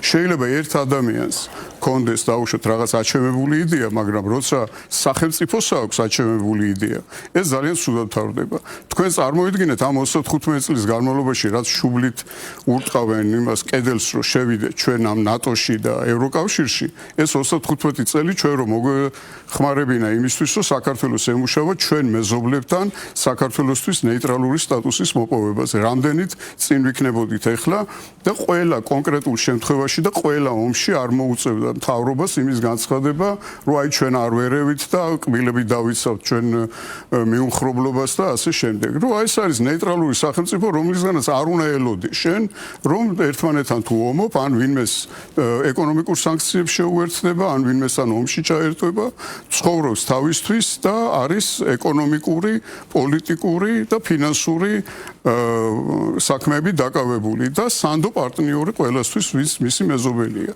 კი ბატონო, გასაგებია ბატონო ბიძინა. სანდრო, თქვენ ნეიტრალიტეტთან მიმართებაშიც მაინტერესებს თქვენი პოზიცია, რადგან იმის გათვალისწინებით, რომ ბატონი ბიძინა საუბრობდა, როგორი პოზიცია გაქვთ. ზოგადად რაც შეეხება გიჩს, პროდასავლელებად მიიჩნევთ თავს, ხომ? როდესაც იგივე პროდასავლელობაზე და ზოგადად საუბარი არის კოლექტიურ დასავლეთზე, ფაქტი არის ბოლო პერიოდის განმავლობაში, რასაც უყურებთ, ორად არის გაყოფილი და აი ამ დროს საინტერესო არის ქართველი პროდასავლელობა რას გულისხმობს ამერიკულ თუ მაგალითად ევროპულ ორიენტაციას. ნეიტრალური საქართველოს არის დამოუკიდებლად დაკარგული საქართველო და უბრალოდ ტყუილია, რომ ჩვენ შეგვიძლია ნეიტრალიტეტი შევინარჩუნოთ. და ეს ცინოში სამივე ჩემი ოპონენტი ერთ-ეგივეაზე იყო, რომ სხვა სპეციფიკად ამბობდნენ, რომ ანუ ნეიტრალიტეტი ბოდიში ვერ გავიგე კარგად. ნეიტრალური საქართველო არის დამოუკიდებლობის დაკარგული საქართველო. ამას გულისხმობს ნეიტრალიტეტი. პირდაპირ ამას ნიშნავს, რომ ეს არის ხელები აწიოთ და დავნებდეთ ყველა იმ ადამიანს, რომელიც პირველად დაგვიპყრობს. აი როგორ ესმით ეს არის ჩვეულებრივი მცდელობა ჩვენ საზოგადოებაში გააჯინო. თქვენ უნდა დანებდეთ დასავლეთს მაშინ. ყვილით ის რაც სინამდვილეში აი ჩვენი წინაპრების ამ პრივილეგიას დაგვიტოვეს დამოუკიდებლობის სახით, რომელსაც დავკარგავთ და მათ შორის იმით, რომ ტერი არ დაუძახო და მეგობარი გააშავა. ამით ხორცდება ეს. ეს არის დიდი ხანი ბევრი წელი მიმდინარეობს და გასაგები პოლიტიკის ამბავია. ჩვენი მეგობარი ვინ არის? შეგიძლია დაასახელოთ მეგობარი ვინ არის? მეგობარი. ბატონების თხოვთ. ანუ აგიხსნით, მომისმენთ ყურადღებით და უფრო კარგად გაიგეთ. ხო, ერთი სახელმწიფო დაგვისახელით, რომელიც მეგობარია. კითხოთ ბატონო. ეხლა რო დაუბრუნდეთ რა არის პროდასავლურობა. ეს ძალიან კარგი კითხვა, იმიტომ რომ სიამდვილეში როცა მათ შორის პროტესტები იყო ქუჩაში, ჩვენს ჰქონდა კრიტიკა ჩვენი კოლეგა ოპოზიციონერი. მათ შორის ხალხის რომელიც გამოდიოდა რომ რო კითხო რა არის ევროპაო, დარწმუნებული ვარ, ბევრი განსხვავებული რაღაცას მიიღებს. მათ შორის, როცა მე ვსაუბრობ, რომ ევროპა დგას ამ ქრისტიანულ ღირებულებებზე, ეს კი არ ნიშნავს, რომ იქ რაც 64 აწყობილი. რა ვიღაც ნაციზმი არ იყო ევროპაში, კომუნიზმი არ იყო, ყველა ადამიანური წესრიგი ევროპიდან წამოვიდა. კი, თქვენ გაგიჩნდათ იმის ამბიცია, რომ საქართველოსდან გარკვეული თქვა. როგორ არ უნდა გავიჩნდეს, რომ ამას პრობლემა რომ თქვენ გადაღიმაცავთ, სიამდვილეში ამაში განსხვავება, ჩვენ მართლა გონია, რომ ვიმსახურებთ ამბიციურ საგარეო პოლიტიკას, მაგრამ რომ მაინც პასუხი პირდაპირ კითხვაზე რა არის პროდასავლურობა? აი დასავლეთი როცა პროქართველობა. მე არ მიკითხავს პროდასავლელობა რას გულისხმობს? მე გიკითხებით ასეთ რამეს პარტიები, რომლებიც მოიაზრეთ საკუთარ თავს პროდასავლელებად, რომელ ორიენტაციას, ამერიკულ თუ ევროპულ ორიენტაციას გულისხმობს თუ ორივეს ერთად? საბედნიეროდ ეს ორიენტაცია როგორც გენდერებში ბევრი არ არის ხოლმე. ამიტომ ზოგადად ჩვენ საუბრობთ დასავლეთ ცივილიზაციაზე როგორც ღირებულების ერთობლიობას, რომელიც კონკრეტულ ქვეყნის შემთხვევაში შეიძლება მეტად იყოს რეალიზებული ნაკლებად. ვიღაცამ შეიძლება გადაუხვიოს ამისგან, დააშავოს, ან პირიქით გააძლიეროს. რო საუბრობ პრო-ქართველიო, მე სულ მგონია რომ ეს ტყუილია და პროპაგანდა. იცით რატომ? იმიტომ რომ აი ავიღოთ მარტივი ამბავი. ადამიანის სიცოცხლე ღირებულია თუ არა პრო-ქართულ პოლიტიკაში. თუ ღირებულია რომელ სამყაროს ნაწილში ადამიანის სიცოცხლე უფრო დაცულია მაგალითად გერმანიაში თუ ჩინეთში. სიტყვის თავისუფლება ღირებულია პროქართველობისთვის თუ არ არის? თუ ღირებულია რომელი უფრო დაცულია ამერიკის შეერთებულ შტატებში თუ რუსეთში? თუ მაგალითად საკუთრების უფლება ღირებულია ქართველებისთვის, ეს საკუთრების უფლება უფრო დაცულია იტალიაში თუ ჩრდილოეთ კორეაში? ანუ საბოლოო ჯამში ჩვენ ხო ვამბობთ რომ ქრისტიანული ქვეყანა ვართ. ბოლო მოვლენა გვაჩვენეს რომ რამდენ ადამიანს აქვს პრეტენზია რომ საჯაროდ დააფიქსიროს თავის ქრისტიანობა და მთელი დასავლური ცივილიზაცია ქრისტიანული მორალზე დგას. უბრალოდ რა შეიძლება პრობლემა? უცოდინრობის შედეგად, პოლიტიკოსების манипуляციის შედეგად, ბევრი სხვა მიზეზების გამო თვითონ ევროპელებმა ხშირად წასულში შეცდომები დაუშვეს და მოსთხოვეს მთავრობებს გააკეთოს ის რაც თავის საქმე არ იყო. შეზღუდოს ადამიანის თავისუფლება, ანტიქრისტიანულად მოქცეულიყო. აი მარტივად რომ შორს ვარ წავიდეთ და არ გადაუხვიოთ თემიდან, აი ოჯახზე რო საუბრობთ ხოლმე და ოჯახის ღირებულებას რომ მთავრობა იცავს თვითონ, ხო აი ხო სასაცილოა, იმიტომ რომ ეს თუ ღირებულებაა, ამას უნდა იცავდეს ადამიანი არაფორმალური ნორმებით, მრევლი, ეკლესია, მაგრამ არა მთავრობა. იმიტომ რომ ძალადობით და მთავრობას მარტო ძალადობის ინსტრუმენტია თავის ბუნებით. მთავრობის ძალადობით სამოთხეს ვერ ააშენებ. მთავრობა რატომ იცავს, როდესაც ოჯახურ ძალადობაზე არის საუბარი? არა, მე საუბრობ ოჯახურ ღირებულებებს რო იცავს და რაღაც მთავრობას კონკრეტულად? ხო, ანუ პროპაგანდის შესახებ მათ შორის არასრულწლოვანთა დაცვაში. ამაზე არის საუბარი. ამიტომ საბოლოო ჯამში როცა ხალხმა იფიქრა, რომ თურმე რა ცუდია და ცოდვა, ის უნდა მთავრობამ დაარეგულიროს, როცა მოხუცებზე ზრუნავს არა შვილები, არამედ მთავრობა, როცა შვილებზე ზრუნავს არა მშობლები, არამედ მთავრობა, როცა ყველაფერზე რაც რამე აზრი მოუვა და პრობლემა ადამიანები მთავრობას მართლა, ეს არის ანტიქრისტიანული მსოფლმხედველობა იყო, რომელიც ევროპელებმა, ამერიკელებმა უცოდინრობით, მათ შორის პოლიტიკოს წაქეზებით გაავრცელეს. ამიტომ იქაც უამრავი პრობლემაა, მე ეს მინდოდა მეთქვა. იქაც ძალიან ბევრი პრობლემაა, მაგრამ როცა შენ მარტო ამ პრობლემებს ხედავ, მაგრამ ვერ ხედავ რომ ადამიანი გერმანიაში უფრო დაცულია უფლებრივად ვიდრე რუსეთში.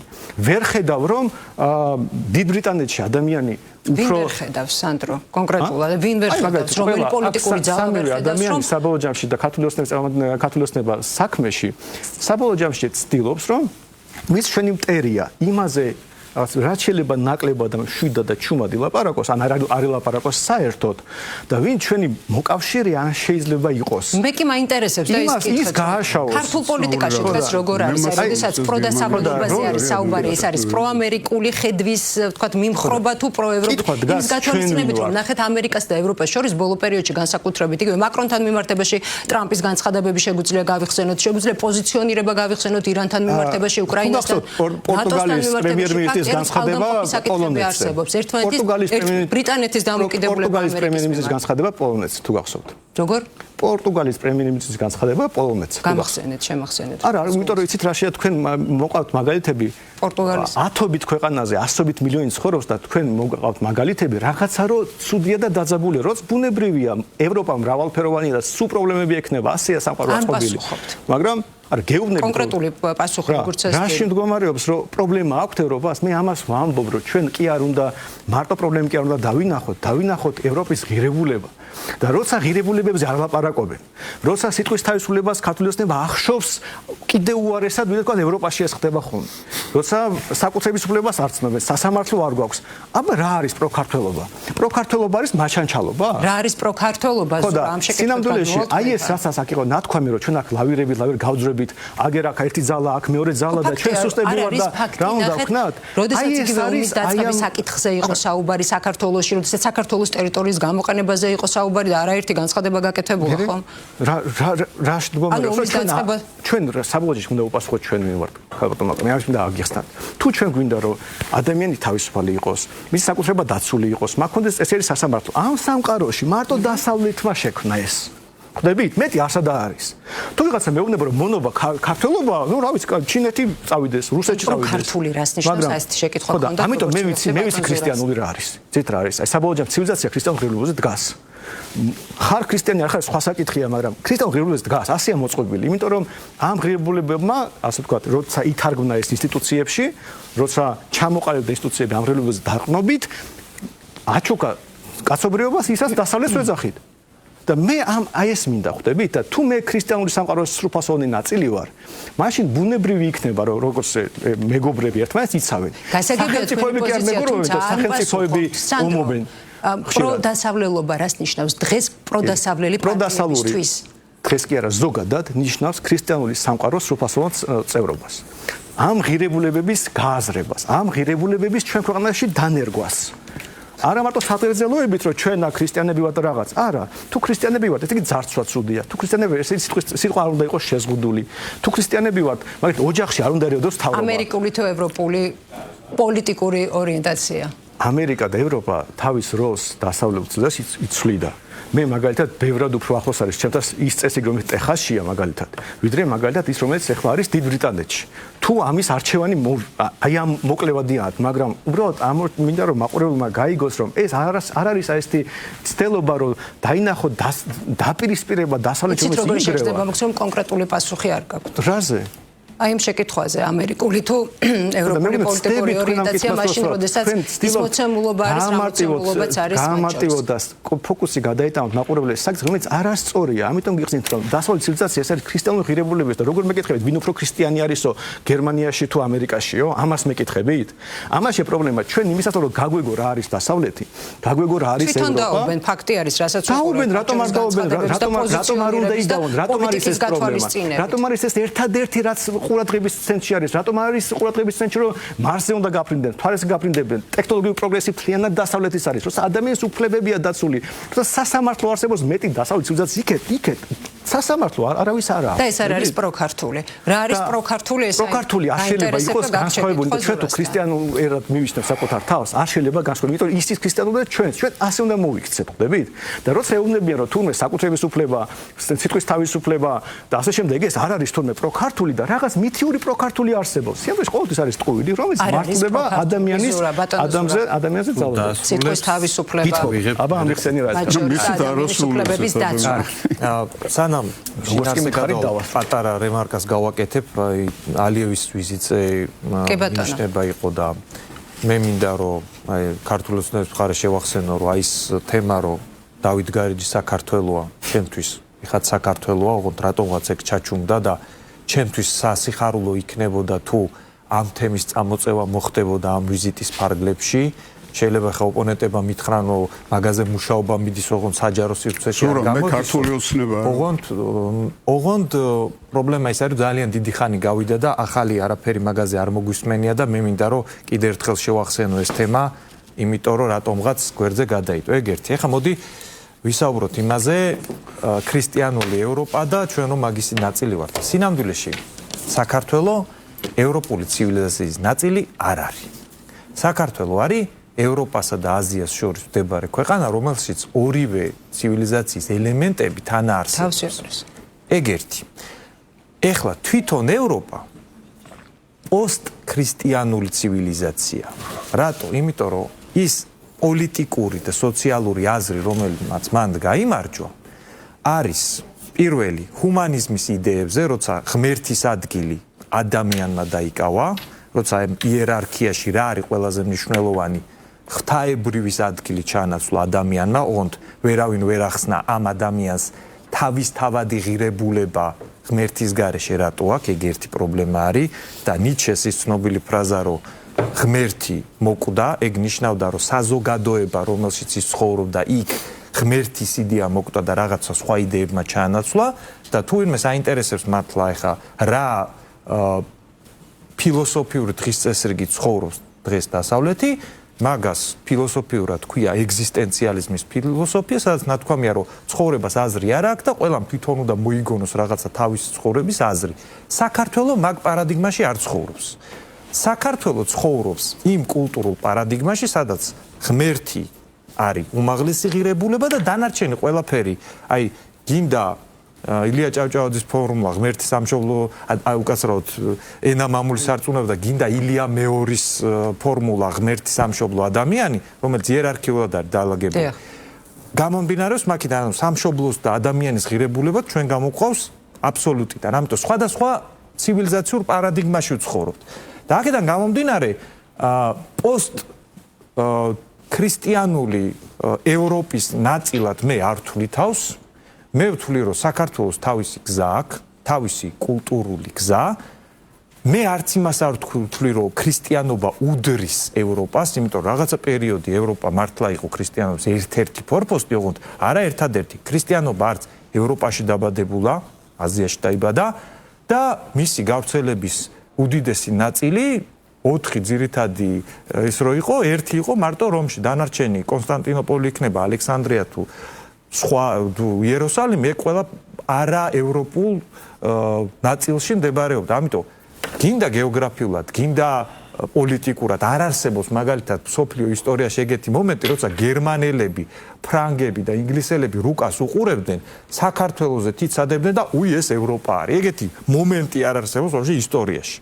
ამიტომ ჩვენ უნდა დავანებოთ თავი არასრულფასოვნების კომპლექსის კულტივირებას საქართველოში, რომ აი ვიღაცას მივეკედლოთ. საქართველოს აქვს თავისი გზა, აი ამ ორ ცივილიზაციურ პარადიგმას შორის არსებობდა სულ ორივეს კომპონენტები არის ჩვენში და მოდი რა ეხა რაღაცებს ვიტყვი კიდე კონკრეტულ, ეხა ხო რაღაცა ზოგადი იყო, მოდი კონკრეტიკაზეც გადავალ, რომ არ დამწამო. შენ ძალიან გიყვარს მაგალითად სიტყვის თავისუფლების არგუმენტის მოყვანა, ხო? ძალიან ცნობილი სტატისტიკა, ეხლა მაყურებლებმა შეიძლება რომ შევიდა ინტერნეტში და გადაამოწმონ. ინგლისში ბევრად უფრო მეტი ადამიანი არის დაკავებული ინტერნეტში კომენტარების გამო, ვიდრე რუსეთში. ეს იმას კი არ ნიშნავს, რომ ვაიმე რუსეთი რა კაია და მაგის სტანდარტი მინდა. მე იმას ვამბობ, რომ იგივე დაავადებები, რაც ამ ავტოკრატიებს ჭირთ, ზუსტად ეგეთივე დაავადებები ძალიან ისე ხოშიანად ამათმაც აითვისეს. და აქედან გამომდინარე, როდესაც ადამიანი ამბობს, რომ მოდი ჩვენი გზა ვეძებოთ და ყველა სხვა აქტორს ამერიკა იქნება, ევროპა იქნება, რუსეთი იქნება, ჩინეთი იქნება, ამათ უყუროთ არა როგორც ვიღაცას, ვისი ნაწილად გახდომაც გვინდა ჩვენ, არამედ აი ეს პრაგმატულად ამისგან რისი აღება შეიძლება, უსაფრთხოება პოლიტიკური, სამხედრო თანამშრომლობა არის, არ არის, ეკონომიკური მომენტი არის. აქედან გამომდინარე, ჩემი თეზისი დაიყვანება მარტივ რაღაცამდე. საქართველო ევროპა არ არის, საქართველო არის კავკასია. ევროპა ქრისტიანული ცივილიზაცია აღარ არის. ჯერ ქრისტიანული რო იყო, მანდაც პროტესტანტული და კათოლიკური იყო, ჩვენ მართლმადიდებლური ცივილიზაციის ნაწილი ვართ, მაგრამ ეგეც რო ჩავკეთოთ, ეხა საერთოდ აღარ არის პოსტქრისტიანული ცივილიზაცია და აქედან გამომდინარე, ვინ ვართ ჩვენ, მაგ კითხვაზე პასუხი არის მე ვარ ქართველი და არაფერი მაშასადამე მაგას არ ჭირდება და დანარჩენი ვისთან როგორ უნდა ვივაჭროთ რა დავალაგოთ ეგ უბრალოდ რეალ პოლიტიკის საქმე. კი ბატონო, სანდრო, ოდნავ მოგვიანებით შეკითხების ნაწილზე დაგიბრუნდებით, მანამდე ბატონო ბიძინა, თქვენი პასუხი მინდა მოვისმინო ასევე, როდესაც რამდენად რეალისტურია და რამდენად რეალისტურად გეჩვენებათ მაგალითად რომ საქართველოს გამოუჩნდეს ისეთი მოკავშირე, რომელიც როდესაც საუბარი არის უსაფრთხოების გარანტიებზე, მას ჩვენ ანუ საქართველოს მოგცემს უსაფრთხოების გარანტიას, მათ შორის სამხედრო კუთხითაც. საქართველოს ესეთი კავშირები აქვს სტრატეგიული მოკავშირეობა გაფორმებული ბევრ სახელმწიფოსთან. თუმცა რაც შეეხება სამხედრო ურთიერთდახმარებას, ესეთი კავშირები გაფორმებულია და მოქმედებს საქართველოს, თურქეთს და აზერბაიჯანს შორის. ხშირად ტარდება ხოლმე წვრთნებიც მათ შორის. რაც შეეხება თვითონ იმას იმ საკითხს, რომ ესე იგი საქართველოს რომელიმე პატრონი უნდა იპოვოს, რომ აი როგორც ნაციონალური მოძრაობა ამბობს და მათი მოკავშირეები რომ არავისთან დასარეკი არ გვაქვს. ხო, აი როგორც ამბობდა ბატონი აქ, რომ აი ვინმესთან ვერ დავრეკავთ, ხო? ანუ თავს რო დაგესხმიან, ისეთი მოკავშირე უნდა ყავდეს, ვისთანაც დარეკავ და მე მოვა და ის მოიგერიებს იმას, ხო? ესეთი ცხოვრება ამ დედამიწის ზურგზე აღარ იქნება არასდროს. იმიტომ რომ ეხლა ყველას უთხრეს დიდმა სახელმწიფოებმა, რომლებიც ამ ყველაფერს აფინანსებდნენ და ვისი იარაღებიც ქონდათ პატარა ქვეყნებს ან უფასოდ ან მიყიდვით, ყველა უთხრა რომ ყველა მიხედეთ საკუთარ თავს. პირველ რიგში ევროკავშირის პატარა ქვეყნებს უთხრა ეს ამერიკის შეერთებულმა შტატებმა. ვის ხარჯზეც ევროპა მოაწყო თავისი ეკონომიკური კეთილდღეობა და ვის ხარჯზეც იცხოვრა ამდენი წელი ფუფუნებაში და ესეთი განცხრომით. შექმნეს თავისი სოციალური გარემო და პირობები, იქ როგორ იცავენ ადამიანის უფლებებს, ვის და ეხლა მე არ მესწავლება სხვებისგან, იმიტომ რომ 20 წელი ვცხოვრობდი იქ და ზუსტად ვიცი მე იქ რა არის კარგი და რა ძალიან ცუდია სხვათა შორის.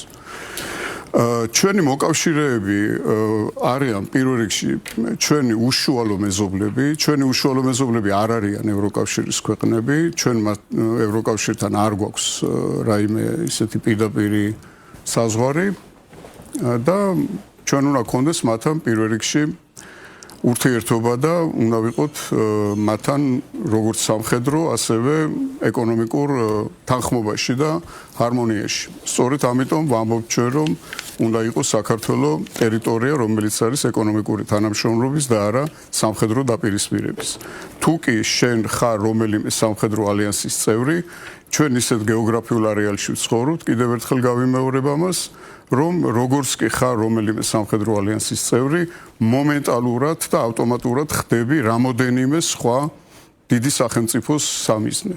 ამ შემთხვევაში დაუშვათ წარმოიდგინეთ, რომ ჩვენ ყოფილიყავით ნატოს წევრი, ჩვენ რაღაც ვალდებულებებიც კი გვექნებოდა ამერიკის შეერთებული შტატების წინაშე, რომელიც აწარმოებს ომს ჩვენ მეზობელთან. ეს ჩვენ უნდა გამოვრისხოთ ესეთი დამოკიდებულება სამომავლოდ. რაც შეეხება იმას, რომ კიდევ ერთხელ დავუბრუნდები იმას, რომ ვისთან და ჩვენ უშუალო მეზობლებთან, სომხეთთან, აზერბაიჯანთან, თურქეთთან და როდესაც დიდი სამხრეთ კავკასიის ახალი გადანაწილება და ახალი რეალობის ფორმატირება დაიწყება სამხრეთ კავკასიაში, მე იმედი მაქვს, რომ ის აღარ მოხდება პოსტსაბჭოთა მიდგომებით რუსეთის მხრიდან, რაღაც ტერიტორიული დავების და რაღაც ესეთი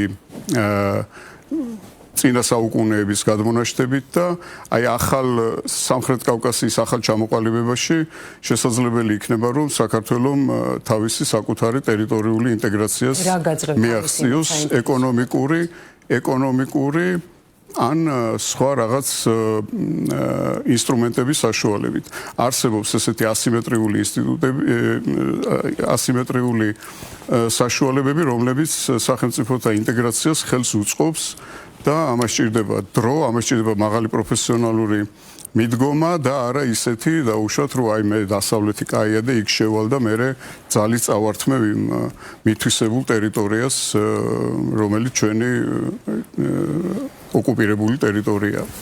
ამიტომ პირველ რიგში უნდა გქონდეს ჩვენ მეზობლებთან საუკეთესო ურთიერთობა და აი როგორც ბატონმა ზურაბ ბრძანა ეხა რომ აქ გარეჯი საქართველოს ეს არ უნდა გაგვახსენდეს გარეჯი რო საქართველოა მაშინ როდესაც საქართველოში ჩამოდის ჩვენი მეგობარი სახელმწიფოს პრეზიდენტი და აქ მიმდინარეობს მოლაპარაკება თლიან სამხრეთ კავკასიის და გლობალურ ურთიერთობებზე საქართველოს აზერბაიჯანს, საქართველოს თურქეთს და საქართველოს და შუა აზიას შორის. აი მაშინ ესეთი ის თქვენ გჩვევიათ ეს რომ აი რაღაცა არ უნდა გაგვახსენდეს ეგ ვიზიტი. არა, როგორ არ უნდა გაგვახსენდეს, მაგრამ როდესაც აქ ჩამოდის ილჰამ ალიევი, ეს არის სულთა არა, შანსი არ არის, ეგ არის პროვოკატორობა, ზუსტად მაშინ აკეთებ ამის განცხადებას, როდესაც წინა დღეს საქართველოში იმყოფებოდა აზერბაიჯანის პრეზიდენტი მეუღლესთან ერთად და ქონდა ძალიან წარმატებული ვიზიტი და ეხლა აი ვამბობთ რომ აი იცი რა არის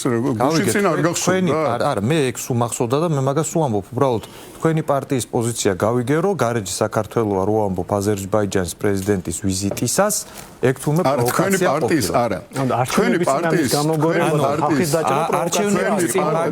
პარტიის თქვენი პარტიის პოზიცია ჩვენ რო ვამბობთ თქვენი პარტიის პოზიცია გასაგებია მას შემდეგ რაც თქვენ ყოველთვის იქ ეს ინვესტიცია იქნება არაბული ერთ-ერთი დეველოპერის თუ სხვა რაღაცა მაშინვე აკეთებთ იმას რომ აი ეს არ შეიძლება და სხვა შორის ძალიან საერთოდ ემთხვევა ხოლმე ნაციონალური მოძრაობის ნაცებადაც გაგვაფორმებს რა გაფორმება გინდათ კაცო ერთად გეგმავდით აქციებს და ჩემი გაფორმება რა შეჭირდება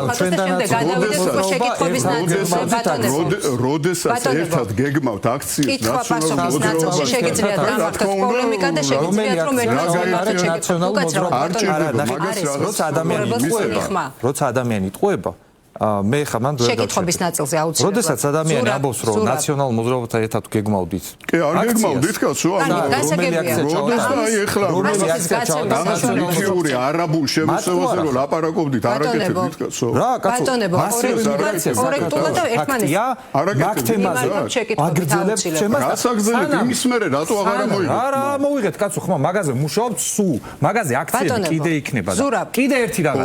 ჩვენ მაგაზე ლაპარაკობ და ნაცებმა მაგაზე დაიწყეს ლაპარაკი. ბატონებო, დაუბრუნდეთ დისკუსიას, დაუბრუნდეთ იმ თემას, რომელ თემაზეც დავიწყეთ საუბარი. ბატონო, ესე იგი, ჩემ მე დავასრულე. ეგეთი რაღაცა დაბრუნება დაბრალება რა შეიძლება? არავინ არაფერს არ გაბრალებს. თეთრს რო ეურები ადამიანს. თქვენ არავინ არაფერს არ გაბრალებს, ყველაფერი იცის შენ. ძალიან დიდი ბოდიში, ძალიან დიდი ბოდიში. მე დავასრულე ნამუსთან არაფერი აღარ აქვს. ხო, დავასრულებ თუ შეიძლება ჩემი საქმე. ხო, ესე იგი მე დავასრულებ იმით, რომ ჩვენი ურთიერთობები ჩვენ მეზობლებთან უნდა იყოს პირველ რიგში ნორმალიზებული და პირველ რიგში ჩვენ მეზობლებთან უნდა გქონდეს ჩვენ მოგვარებული როგორც სავაჭრო ეკონომიკური, ისე სხვა სახის პრობლემები. აი ეს არის ჩვენი პოზიცია. გასაგებია, გურამ. რამდენად რეალისტურად გეჩვენებათ ანალოგიური შეკითხვა მაქვს თქვენთან რომ საქართველოს გამოუჩნდეს ისეთი მოკავშირე რომელიც მას ცალსახად უსაფრთხოების გარანტიებს მისცემს. არა, ეგეთი ცალსახა არაფერი არ არსებობს. პირველ რიგში მე დავიწყებ იმითი რაც ძალიან კარგად ვიცი რომ რა თქმა უნდა გარეჯი, საქართველოს და ეს გარეჯი არ შემოიფარგლება არავითარი გამყოფის საზღვრით და სადემარკაციო ხაზით და არაფრით ეს არის ჩვენი კულტურული მემკვიდრეობა და დავა რაც წარმოიქმნა უბრალოდ შეუთანხმებლობა ეს ხო არ თვლით რომ ამაზე ხმის ამოღება პროვოკაცია არა პირიქით მე ვფიქრობ რომ კეთილმეზობლური ურთიერთობა უნდა იყოს გამოყენებული სწორედ იმაში რომ მთელი რიგი საკითხები რაც სწორედ ორ ქვეყანას შორის არსებობს უნდა იყოს თარგმნილი აი ამის მოგვარებაში და უნდა გამოინახოს ის ფორმულა როგორადაც როგორი კეთილმეზობლური ურთიერთობაც არ უნდა გქონდეს ნებისმიერ ქვეყანასთან, თუნდაც ეს აზერბაიჯანი იყოს და ამ ბოლო პერიოდში ძალიან მატულობს ხოლმე ეს პროაზერბაიჯანელების სეგმენტიც ჩვენს ქვეყანაში, ну პროთურქები მანამდე გაჩნდნენ. და რო აი ეს აზერბაიჯანი თურქეთთან ერთად რო სადღაც მიდიან რაღაც ცივილიზაციაში. ამიტომ ცხადია რომ ჩვენ არავინ არ აქვს ესე ყველასთან არის რაღაცა მოსალაპარაკებელი, გასაყოფი, შესათანხმებელი და შემდეგ. ყველა მეზობელთან ჩვენ უპრობლემო მეზობელი შავი ზღვაც არ აქვს, ისიც დიდდება ხოლმე და სანაპიროს ანგრევს. აქედან გამომდინარე ეს უნდა გვესმოდეს ერთის მხრივ კარგად. მეორეს მხრივ რა კი ეს წიაღსლები მოვისმინე ჩვენ ცივილიზაციაზე. ცივილიზაციის განვითარების ისტორია ჩვენ ვიცით სწორედ აი ამ დასავლურ ჭრილში. ჩინეთის რუკებით ჩვენზე არ ვრცელდებოდა და ჩინური ცივილიზაცია, რომელიც საერთოდ სხვა არის და რომელიც მერე არ გაჩენილა, პარალელურად არსებობდა, ხო? მაგრამ ჩვენ ვიცით ის, რომ პირველ რუკაზე საზღვარი რიონია დატანილი, სამი მდინარეა იმ პირველ რუკაზე და ერთ-ერთი რიონია. აქედან გამომდინარე ჩვენ ვართ თავიდან რა თქმა უნდა ხმელთაშუა აუზის ცივილიზაციის ნაწილი, რომელიც აბეზეთიდან, რომიდან და შემდეგ ბიზანტიით გაგრძელდა, ბუნებრივია, მაგრამ ჩვენ ვართ და ყოველთვის ვიყავით პერიფერია. ნებისმიერი ცივილიზაციის თუ იმ დიდი იმპერიის შემადგენლობაში, სადაც გვიწევდა ყოფნა, ყოველთვის ვიყავით პერიფერია, ნებისმიერს გადავლეთ თვალე. არასდროს ჩვენ შუაგულში არ ყოფილვართ, ცენტრი არ ყოფილვართ, მაგრამ ვიყავით, ქონდა ისტორიის ფანჯარა, როცა ვიყავით დამოუკიდებლები და ძლიერები და ჩვენ ყოველთვის ამისკენ მივულტოდით და ეს არის ჩვენი თავარი საძირკველი, რაზეც ვდგავართ, ხო? ჩვენ გვინდა ვიყოთ ქართველები, იყოს საქართველო, იყოს დამოუკიდებელი და იყოს რაც შეიძლება ძლიერი. თუმცა რა თქმა უნდა რეალურად ვაფასებთ, ეხლა ჩვენი ზომიდან და წოიდან გამომდინარე, რა შეიძლება ვაკეთოთ. ამიტომ ჩვენ ყოველთვის ვიყავით ამ კულტურების პერიფერია, ხო? მაგრამ რაღაცა მხრივ მართლაც სამყაროს ვითარდება და იცვლება. ქრისტიანობა საერთოდ დროს მივიღეთ, მაგრამ ისაც ევროპაში მოხდა შემდგომ განმანათლებლობის სახით, მანამდე რეფორმაციის სახით, იმ რევოლუციების სახით, ჩვენთან გვიან მოვიდა ეს რუსულ რევოლუციასთან ერთად, ეს საქართველოში ცხადია არ მომხდარა, იმიტომ რომ ამ დროს სხვა გაჭირვება ჰქონდა და ელემენტარულ გადარჩენაზე იყო ისლამურ სამყაროში ლაპარაკი, ხო? შესაბამისად ჩვენ ჩამოვყალიბდით იმათ, რადაც ჩამოვყალიბდით და ჩვენ ვატარებთ იმ კულტურული ელემენტებს, რომელიც იქ სადღაც წმინდათა დაცულად შეინახა. რა ხვალდაზე თუ გაახსენდებათ მისასალმებელია ბატონის ანდროს ამბიციები ბრიუსელში რომ მოდი აბა იქნებ ეს ასლები გადავფრიკოთ და იქნებ ორიგინალამდე და დედანამდე ჩავიდეთ აბა რა არის შეუძლიათ რომ აქ რაღაც კარგად შენახული რეცეპტი ნახოთ ხო თქვა ოჯახი და რაღაც ღირებულებები რა არის და როგორ აღვიქვამთ ამ ყველაფერს ხო ბოლოს და ბოლოს აგერ რამდენიმე დღის წინ სრულიად რო არავინ არ ელოდა თელმა ერმა აჩვენა როგორ ეპყრობა ქრისტიანობას და როგორ დაუძალეთ ჩვენი პატრიარქი და როგორ დაუბრუნეთ მას ის რაცაც თესავდა რომელიც რომ არა ეს ნიადაგი ის ამას ვერ გააკეთებდა ხო ესია ეს არის ძალიან ღრმა ნიადაგი ათეისტურ ქვეყანაშიც კი ადამიანმა ღვთისგან მოვლენილმა შეძლო აი ამ ტრანსფორმაციის გაკეთება იმიტომ რომ აქ ეს არის ეს ნიადაგი ჩვენ ყოველთვის ცხოვრობდით ჩვენ რასაც წასვლას არ ვაპირებთ და საქართველოს არის გემი რომ საით მივდივართ აი ეს კითხვა არის ალბათ ყველაზე უფრო რა ვიცი ჩემთვის გამაღიზიანი იმიტომ ჩვენ არსად არ მივდივართ ჩვენ აქ ცხოვრობთ აქ შეიძლება ვიღაცები წავიდნენ მე დაბრუნდებიან იმედია ყველა და ჩვენ გვახსოვს აი კოვიდი იყო ნახსენები და კოვიდის დროს როცა აღმოჩნდა რომ ჩვენ ადრე გამოვაცხადეთ კარანტინა სადღაც არც ვაქცინა არსებობდა და პანტაპულტით იხოცებოდა ხალხი უცებ ყველა როგორ გამოიქცა ხო საქართველოში ამიტომ ჩვენ აქ ვართ და ჩვენ შევქმნათ ის კარგი ქვეყანა და ის საუკეთესო მაგალითები მართლაც უნდა მოვიტაროთ მაგრამ ის რაც არის მიუღებელი რომ მიუბაძოთ რაღაც ქვეყანას რომ მოდი აი ამის copy paste გავაკეთოთ აი ნორვეგია გვინდა საქართველოს ვერ იქნება საქართველოს ნორვეგია ბევრი ფაქტორიდან გამომდინარე არც ეგეთი ესპერანტო ქვეყანა არ გამოვა რომ გერმანიიდან იტალიიდან რაც ახსენე რაღაცები ავიღოთ ნუ მაშინ ვიღაც პარტიამ შეკრას აი ესეთი იკებანა და მე გავიდეს ამითი აი ამ ნაკრებით ამ ასორტით არჩევნებზე და მოვიდეს და მიიღოს მანდატი რომ კი ბატონო მოდი ეს გავაკეთოთ ის რამაც ქართველი ხალხის მანდატი ნამდვილად ვიცით რომ ყველა დროში მიღებული აქვს დიახ ეს არის ენამამული სარწმუნება და ეს არის ღმერთის სამშობლო ადამიანი ის ღირებულებები რასაც ნამდვილად სრული მხარდაჭერა აქვს ალბათ მცირესობის გარდა რომელსაც ჩვენ ხედავთ ამერიკის რაღაცა ადეპტებს და რალამაზია დიდებული ბომბდამშენები და ალბათ ამაღამ არ დაიძინებენ დაელოდებიან ირანში როდის ჩამოვარდება ნუ ეგეთი ხალხიც არსებობს ახლა არაუშავს რაღაცა დაახლოებით 8% შეიძლება ეგეთი იყოს იმიტომ რომ ქრისტეს ერთი მოციქულიც ესეთი იყოს რომ ყოფილი სამყარო არ არსებობს აქედან გამომდინარე ჩვენ უნდა გვესმოდეს რა არის ჩვენი იდენტობა რა არის ქართული იდენტობა და აქედან გამომდინარე თუ ერთად ვიქნებით და ეს იქნება გააზრებული ისეთ ეროვნულ დონეზე როგორც ჩვენ ვიხილეთ შესაბამისად ძალიან ძნელი იქნება ასეთი ქვეყნის დამარცხება იმიტომ რომ ყველანაირი გაჭირვება ჩვენ გაგვივლია ამით რაღაცას ვერ შეაშინებ რა ხა ადამიანს ვაი ხვალდაზე რაღაც იქნება ვიცით ეს რა არის იმის ქვეშ ცხოვრება ამის ქვეშ ცხოვრება ესე ცხოვრება გვაქვს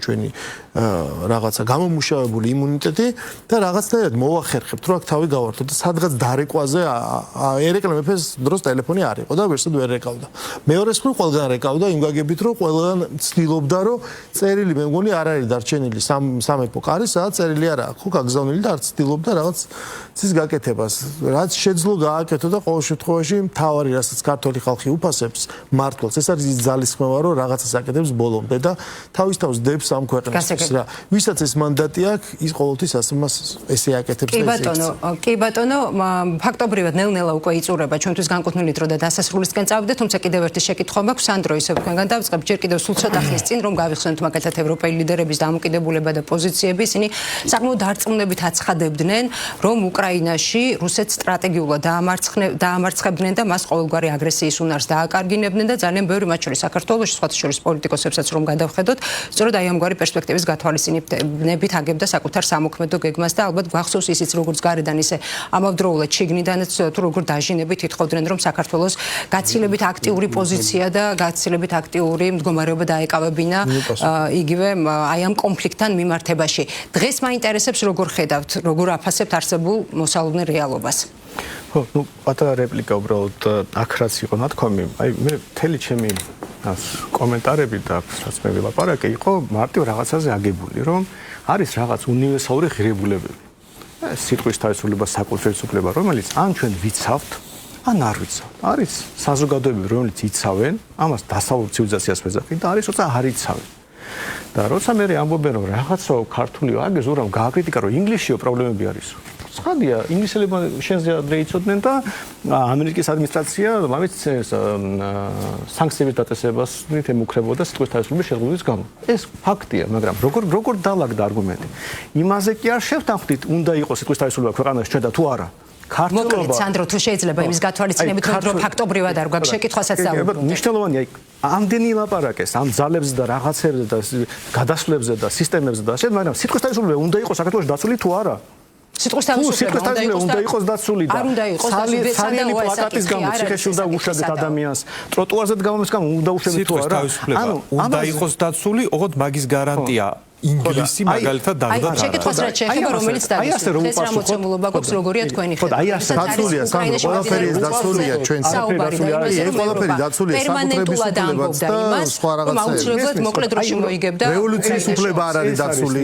ხუთი კაცის მიერ საზოგადოებრივი წესრიგის დარღვევის უფლება არ არის დაცული. იმიტომ ეს უფლებები მიგოჩნია რომ არ არის. როცა ამას უპასუხოთ მე ყველაფერი გამოჩნდება. და არაფერი პროკართულობა და პროევროპულობა ამას არ არის. სანდრო ჩემ შეკითხვებს უნდა გასცე როდესაც აქ პარალელურ სამყაროში არსებობს აი ეს ტროტუარზე დგომები არსებობს. სიანდრეში არსებობს ქუჩის გადაკეთება. შეიძლება მოვალ თქვენამდე შემდეგ ამიტომ ეს კონკრეტულად ნიშნავს. ეხლა რაც ეხება უკრაინას. უკრაინის მაგალითი მე მგონი არის ძალიან კარგი მაგალითი ზოგადად იმ პრობლემის რომელზეც საუბრობ. მეგობრობა აი ბატონო ბიზნესს კი ბოლოს კი ნაცობაში გადაიყვანა ყველაფერი, მაგრამ როცა იკითხა რა არის მეგობრობა, სახელმწიფოები არ მეგობრობენ. მაგრამ აი მაგალითად ფინეთი რამე დამართნოდა, დაეხმარებოდა თუ არა შვედეთი. ყველას გვესმის რომ ისინი მართლა მეგობრობენ და დაეხმარებოდა. ისრაელი არის ნატოს წევრი, მაგრამ ამერიკა ეხმარება. საიდან ჩდება ეს? რომ თუ მართლა ერთობა გაქვს, უბრალოდ შენი ადამიანები ერთმანეთთან ვაჭრობენ, საერთო საქმე აქვს, საერთო ღირებულებები. განსაზღვრული და კონკრეტული შეკითხვა მინდა კონკრეტული პასუხი გაქვს. არსებული რეალობის გათვალისწინებით მოწყობილი არ არსებობს ხოლმე პრიმიტიული პასუხები რთულ კითხვებზე. გასაგებია, არა, სხვა შეკითხვა მაქვს. სხვა, ნახეთ, არსებული რეალობის გათვალისწინებით, როდესაც საქართველოში, რასაც უყურებდით, განცხადებებს მათ შორის ოპოზიციური პარტიების მხრიდან, რომლებიც ითხოვდნენ პირდაპირ, რომ საქართველოს ხელისუფლებას აქტიური მონაწილეობა მიიღო, მათ შორის სამხედრო დღეს როგორ ხედავთ? უნდა ყოფილიყო აქტიური და გაცილებით ხისტად ჩართული თუ არა საქართველო? ხო და იმიტომ რომ უკრაინა არ იყო დასავლეთ ცივილიზაციის ნაწილი, ამიტომაც არ გააკეთა დასავლეთ ისა, ჩემი მართლა გასაკეთებელი იყო და რუსეთი ბოლომდე დასამარცხებელი იყო ამ ომში. ხოლო ჩვენი პოზიციაც ამაში მდგომარეობს, რომ ჩვენც რო არ ვართ დასავლეთ ცივილიზაციის ნაწილი, აი ჩვენი ქმედებები, ჩვენი სურვილები და ვებრძვით ამას და ვაშავებთ ამ დასავლეთს, ბუნებრივია, ნებისმიერი ასე ვთქვათ, რადიკალური ნაბიჯი იქნებოდა საშიში. ხადი პასუხი არ გაქვთ. ჩვენ კი არ ვაშავებთ დასავლეთ, ჩვენ შეიძლება ფიცეგად მოუწოდეთ. ამიტომ სიტუაციაში, როცა დასავლეთის საკრალიზაცია, როცა ყველაფრის მეშინე გადავიღებ და არც ხარს იყო ბუნებრივი იმ სიტუაციისთვის, რომელსაც საქართველოსმა მოგვიყვანა. როცა არც მოკავშირე ყავს, არც ჯარი ყავს და არაფრის გაკეთების უნარი არ გაგაჩნია, რა თქმა უნდა ჩუმად იყო და ხმა არ ამოიღო. ბუნებრივია. უბრალოდ ეს არის სწორი. მაგრამ ეს არ შეიძლება გამოასწორო ერთ დღეში. და ამიტომ 22 წლის პერიოდს რო დაუბრუნდეთ, კი ბატონო, ქართულ ოცნებამ რომ მაქსიმალურად თავი შეიკავა, ეს რაღაც გასაგებიც იყო რეაქცია, მაგრამ იმიტომ შეიკავა, რომ სუსტი იყო, ჯარი მაგას არ ყავდა, მეგობრები მაგას არ ყავდა და ვერაფერს სხვას ვერც იზამდა. ხვდები? ამიტომ აი გურამმა თქვა რომ ისაო წადიო ბრიუსელს ასწავლიო, ჩვენ ერთ-ერთი პარტია ვიყავით, ვით ევროინტეგრაციის ბევრ კანონს წითელი გვაქვს პარლამენტში დაჭერილი, იმიტომ რომ ჩვენ მართლა შეგვიძლია ეს გავაკეთოთ, ვასწავლოთ. თქვენ არ ქონდათ ამის გამბედაობა. გასაგებია, სანდრო, თქვენი პოზიცია გასაგებია. ჩვენ კიდე გვინდა რომ ამბიციურები ვიყოთ ზოგადად საგარეო პოლიტიკაში და შიდა პოლიტიკაში. შვედეთი ფინეთს არ დაეხმარა, როცა ფინეთი ომობდა ზამთრის ომს, ისე რომ როგორ არ დაეხმარა? არ დაეხმარა. გურამ, იგივე შეკითხვა მაქვს თქვენთან, როდესაც საუბარი იყო იმაზე, რომ აქტიური პოზიცია უნდა დაეკავებინა უკრაინასთან მიმართებაში, კონფლიქტთან მიმართებაში საქართველოს. და ვიცით საქართველოს ხელისუფლების პოზიცია და საქართველოს პოზიცია დღეს როგორ ხედავთ, როგორ აფასებთ აი ამ მოძრაობას? ქვეყნები ამ პლანეტაზე ყოველთვის ესე იყო, არსებობს სხვადასხვა ზომის, მოსახლეობა, ქვეყნები როგორც ტერიტორია, მათი ეკონომიკური სიძლიერე, ადეკვატურობა არის ის, როდესაც შენი მდებარეობა, ზომა, წონა ეს ყველაფერი იცი. როცა რეალ პოლიტიკაზე ვლაპარაკობ, თავარი მდგენელი, ამის აი ერთი რაღაც შემადგენელი ფიგურა არის სწორედ ეს. ვიზე ვლაპარაკობთ, ხო? და საქართველოს არა მარტო დღეს ყოველთვის იყო რაღაცა ზევით ის ვერ წავა და ვერ ჩაერთვება ისეთ ომში, რომელიც იქნება გამანადგურებელი და აბსოლუტურად დამანგრეველი. გასაგებია. ეს არის და ცხადია რომ ეს მე მგონი უკვე საკამათოც აღარ არის, მეხუთე წელი დაიწყო და ამ 4 წლიანმა ისტორიამ შეაფასა ის რომ ქართული ოცნების გადაწყვეტილება იყო აბსოლუტურად სწორი, პრაგმატული და მხარდამჭერილი, რომელიც მოსახლეობის უმრავლესობამ სრულად მოიწონა 2024 წლის არჩევნებს. გასაგებია, ბატონო ზურაბ, შეკითხვების ნაწილზეც რომ გადავიდეთ, თუ კი რა თქმა უნდა სტუმრებთან გაქვთ შეკითხვები, შეგიძლიათ პარალელურ რეჟიმში დაასვათ ერთ-ერთთან. მოდი ერთ რაღაცას დავაფიქსირებ, რომ პირველ რიგში კარგია, რომ ძირითადი საუბარი უკვე რეალ პოლიტიკის პარადიგმაში მიდის და არა ეს მინდა ის მინდა ტიპის განცხადებებში, რაც ქართული პოლიტიკისთვის უკვე წინ გადადგმული ნაბიჯია. და მე მინდა ახლა ერთი რაღაც შემოვიტანო ამ ჩვენს დიალოგში, რომელიც არ გაჟღერებულა, აი როცა საუბრობდით, რომ კი აქვს სხვადასხვა მოთამაშეები არიან, ბალანსი და ასე შემდეგ. ჩვენ არ გაგვიჟღერებია ერთი ეგზისტენციალურად მნიშვნელოვანი საკითხი საქართველოსთვის. ის, რომ საქართველოს 20% არის ოკუპირებული. ანუ ჩვენ ის მოცემულობა კი არა გვაქვს, რომ უბრალოდ ვართ სადღაც და გარშემო დიდი მოთამაშეები არიან. ამას უნდა დავამატოთ ის ფაქტი, რომ საქართველოს ორი რეგიონი, ეხა ვიღაცას აქვს წართმეული ძალით. დიახ. და თუ ჩვენ ეხლა იმ პარადიგმაში ვსაუბრობთ, რომ ამისი უკან დაბრუნების თემა ჩავხსენით და რაღაც გაურკვეველი დროით გადავდეთ, ეგ ერთი მოცემულობაა. მაგრამ თუ ჩვენთვის რეალური ამოცანა არის ეხლა რაღაცა დათვლად პერსპექტივაში აფხაზეთის და სამაჩაბლოს პრობლემის მოგვარება, მან არსებობს სულ ორი მოქმედების ალგორითმი. ეგ რაც კაცობრიობა არსებობს ორი მოქმედება. არის ძალით და არის დიპლომატიით. ძალით რო არ გამოვა, მე მგონი მაგაზე ყველა შეთანხმდა უკვე. აქედან გამომდინარე, აი ამ ლავირების თემას, რასაც ქართული ოცნება ამბობს, აუცილებლად უნდა დავამატოთ ეგ კომპონენტი, რომ ლავირება გასაგებია, მაგრამ ჩვენ თუ საქართველოს ტერიტორიული მთლიანობის აღდგენის მიმართულებით კონკრეტული ჩვენი მთავარი ეგზისტენციალური მტრის მიმართ არ დავიწყეთ აქტიური მუშაობა ამ მიმართულებით, ზუსტადაც ამაზე საუბარი, ეგ იმდენად გაიწელება, რომ მაგალითად აი ჩემს მერეთაობა უკვე გაიზარდა ხალხი, რომელსაც თვალით არ უნახია არც სამაჩაბლოს ტერიტორია და არც აფხაზეთი, უბრალოდ ესე ახსოვს და რაც უფრო მეტი ეგეთი თაობა მოდის, და რაც უფრო ის ძველი ხალხი, რომელსაც იქ თავისი კერა ეგულება, მიდის სამწუხაროდ, მით მეტად რთულდება ამ თემაზე რაღაცის გაკეთების შანსის გამონახვა. ამიტომ იმ ყველაფრის გათვალისწინებით, რაც აქ ვისაუბრეთ, კრიტიკულად აუცილებელია პირველი ეს ფაქტორი მსჯელობაში შემოვიყვანოთ და მეორე ამის გათვალისწინებით პროაქტიული მოქმედებები განვახორციელოთ. კი ბატონო ბიძინა, თუ კი გაქვთ რა თქმა უნდა შეკითხვა, შეგიძლიათ მიმართოთ შეკითხვით გადაცემის ნებისმიერ მონაწილეს. არ მქონდა შეკითხვა, მაგრამ სპონტანურად ამებადა ეხლა.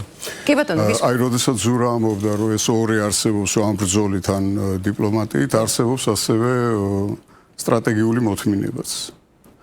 და ეს სტრატეგიული მოთმინება არანაკლებად გამოცდილი და კარგი არაღია, ვიდრე ან ერთი და ან მეორე. იმიტომ რომ რა მოიტანა აფხაზეთთან და ცხინვალის რეგიონთან ამ ჩვენმა საქართველოში სხვადასხვა პოლიტიკური იმების მოქმედება ვნახეთ ჩვენ რა. ეხლა მე მაქვს შეკითხვა. აი, როცა თქვენ ამბობთ, რომ ეს დღის წესრიგი რატო მოიხსნა? თქვენ ხო ამბობდით, რომ ჩვენ ამას დავაბრუნებთ დღის წესრიგში და თქვენ იქ შეხვდით კიდევაც რუსეთში რომ დადიოდით ვიღაცებს. მე მაინტერესებს აი შეკითხვა მაქვს, ვისგან ქონდა თქვენი ლეგიტიმაცია რომ მიდიოდით და ელაპარაკებოდით და რას მიაღწიეთ ამ მოლაპარაკებით და ისევ თვლით თუ არა, როგორც თქვენ განცხადებებში იყო, რომ ამ პრობლემის გასაღები არის რუსეთში. მხოლოდ რუსეთში. კი ბატონო, პასუხობს. პირველი, ვისაც ახლა ეგ ტერიტორიები წაღებული აქვს, თუ დიპლომატიის გზას მივყვებით, მაგათთან უნდა ვილაპარაკოთ და კი გასაღები მათ გამოდის. თუ სამხედრო გზას მივყვებით, თქვენ პასუხის მოსმენა თუ გინდათ, არა, თქვენ ვინ მოგცათ ლეგიტიმაცია, იმას გეკითხებით. პასუხის მოსმენა თუ გინდათ, მაცალეთ აგიხსნით. პირველი, თუ გვინდა რომ დიპლომატიის გზას გავყვეთ, კი მანდარი. მეორე, ვინ მოგცა ლეგიტიმაცია? მე ხო ვარ პოლიტიკური პარტია. მე როგორც პოლიტიკური პარტია, როცა მაგას პოლიტიკური პარტია ვიყავით. არ იყავით რეგისტრირებული. პოლიტიკური პარტია რეგისტრირებული იყო, მე არჩევნების წინ ამათმა გაგვიუქმეს, ეხა თავიდან დავარეგისტრირეთ. მაშინ პოლიტიკური პარტია საჯარო რეჟიმში რეგისტრირებული ვიყავით. ეგ ერთი. ეხა მეორე, ბევრ რაღაცას არასწორას ამბობთ ჩვენზე, წინაზეც გავიხსენეთ, მაგრამ მოდი ეხა მივყვეთ ნაბიჯ. მე როცა ვარ პოლიტიკური პარტია და როცა ვამბობ, რომ ჩემი პოლიტიკური ყველა პარტიასაც მაგის ლეგიტიმაცია. მე გეკითხები თქვენ. ასეთ საშუალება რომ პასუხი მოვისმინოთ. მაშინ ვილაპარაკეთ. არა, პასუხს არ იძლევა პასუხს. უბრალოდ თქვენ არ მოგწონთ, მე გეკითხები თქვენ, ვინ მოგცათ ლეგიტიმაცია და თქვენ რაღაცას ყვებით. იმიტომ გასვეთინეთ. მაცალე.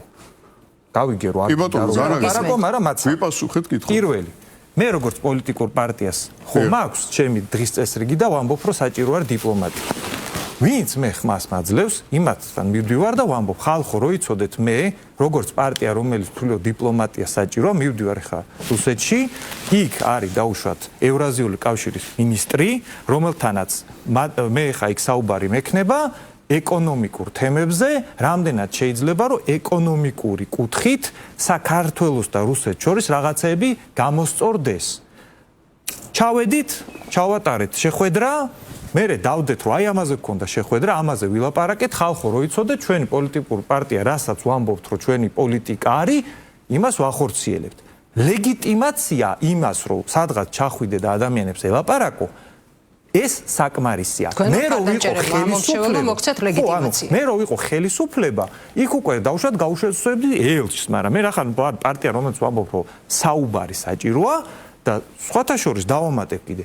მაგ ჩემი ვიზიტების მერე რაღაცეები რო დაალაგდა, მათ შორის ქართული ოცნების პირობებში, მაგალითად ფრენები, მაგალითად რაღაცა ეკონომიკური აქტივობები. ხო, ანუ რაზეც მე იქ საუბრობდი, ეგ რაღაცეები როგორც ჩანს საჭირო ყოფილა და დაალაგდა. ესე იგი, სულ რაღაცას მაგ ვიზიტით არ ვაკეთებდი.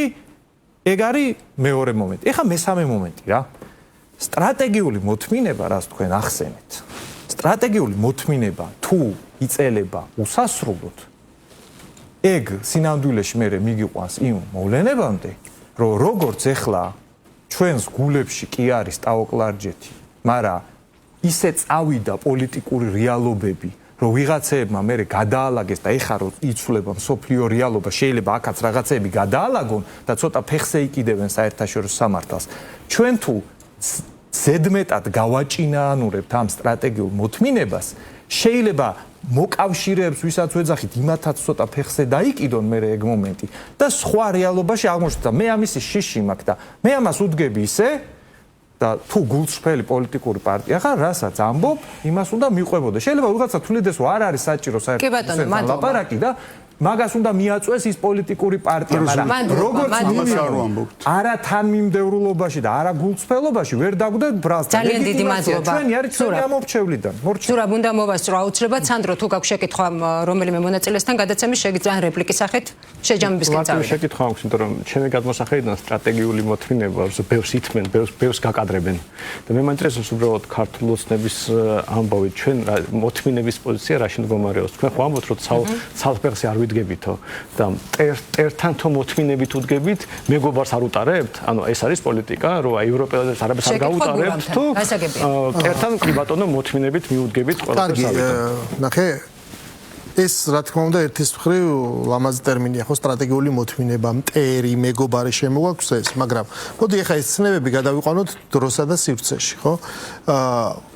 ის რა პრობლემა ჩვენ მქონდა, ეს შეიქმნა 90-იან წლებში, შეიქმნა პრაქტიკულად ყველგან, ყარაბაღის იგივე იყო, დნესტრისპირეთი, სეპარატისტული რეგიონები. მაშინ ამას ერქვა, რომ სეპარატისტული მოძრაობები იყო, რუსეთი ცხადია ეხმარებოდა მეორე მხარეს და ჩვენ მოგვიწია ამის ის ომი. 2008 წელს საქართველოს ყოფილმა პრეზიდენტმა, დღეს უკვე მსჯავრდებულმა მორიგი ავანტიურის დროს და თავისი ამბიციის დროს კიდევ უფრო დიდ უბედურებაში აღმოგვაჩინა და დღეს ჩვენ ეს რუსეთი გველაპარაკება ისე რომ ეს არის ახალი რეალობა და თქვენ ეს უნდა ესე აღიაროთ.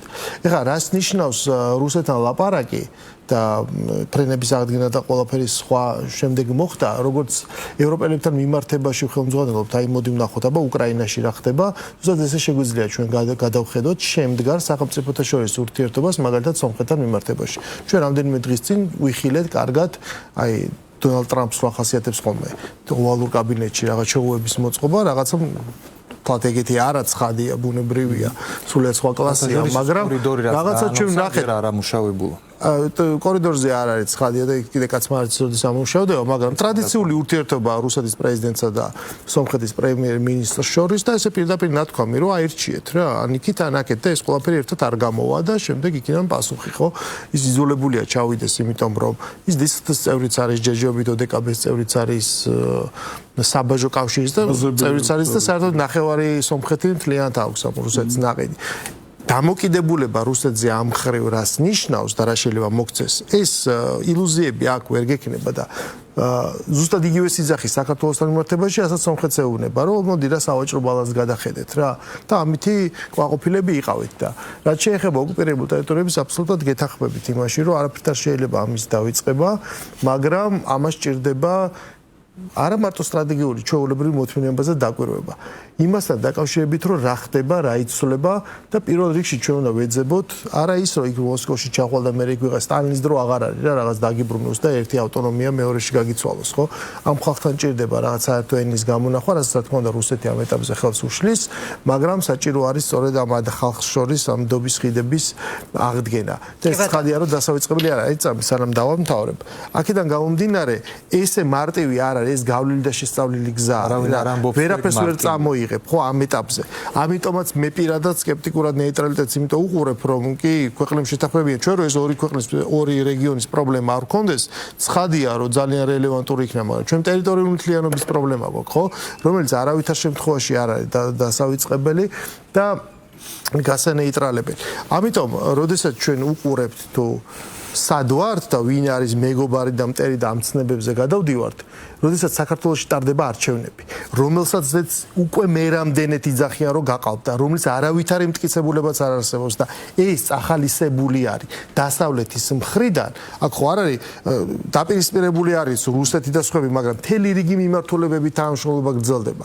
ოფიციალურად დიპლომატიური ურთიერთობა ომში მყოფ უკრაინას და რუსეთსაც კი გაწყვეტილი არ აქვს, უბრალოდ ელჩები აღარ დანიშნეს ერთმანეთთან, ელჩები არ არსებობს. დაწყვეტილიც კი, არის ბატონო, უამრავი მოკლედ თუ შეიძლება გურამ და საქართველოში გერმანიის საგარეო საქმეთა სამინისტროს მე მგონი ისევ სხვა მინისტრი თუ სხვა პრეზიდენტი უწერია თავის ვებგვერდზე რა ეს არ არის მეგობრული დამოკიდებულება წახალისება როგორც იქცევა გერმანიის ელჩი და ახალისებს რაღაცა ქუჩის დესტრუქციულ მოძრაობებს ეს არ არის მეგობრის დამოკიდებულება ამის პასუხად მოხდა ყველაფერი 28 ნოემბერით სხვადასხვა კანონით ასე შემდეგ აი ამ თავგადასავლობის აღსაკვეთად და შეზღუდვა არა ის არ არის როგორც შენ იძახი იქით უნდა ვასწავლო რამეა სასწავლე ის არ არის ის რომ დაგიქნეს მასწავლებელი და ესე უნდა გააკეთოს თან როცა მართალიც არ არის თქვენ გინდათ თელი გასაღები მთელი ამ პრობლემების სანდრო თელი გასაღები ამ პრობლემების დევს 2024 წლის არჩევნებში აი იმ არჩევნებზე საჭირო ადეკვატურად თქვენმა რამ გაჟონა არაფერი არ ჟონავს აქედან არაფერი ჟონავს ამას თავი ჩასადებია და ეს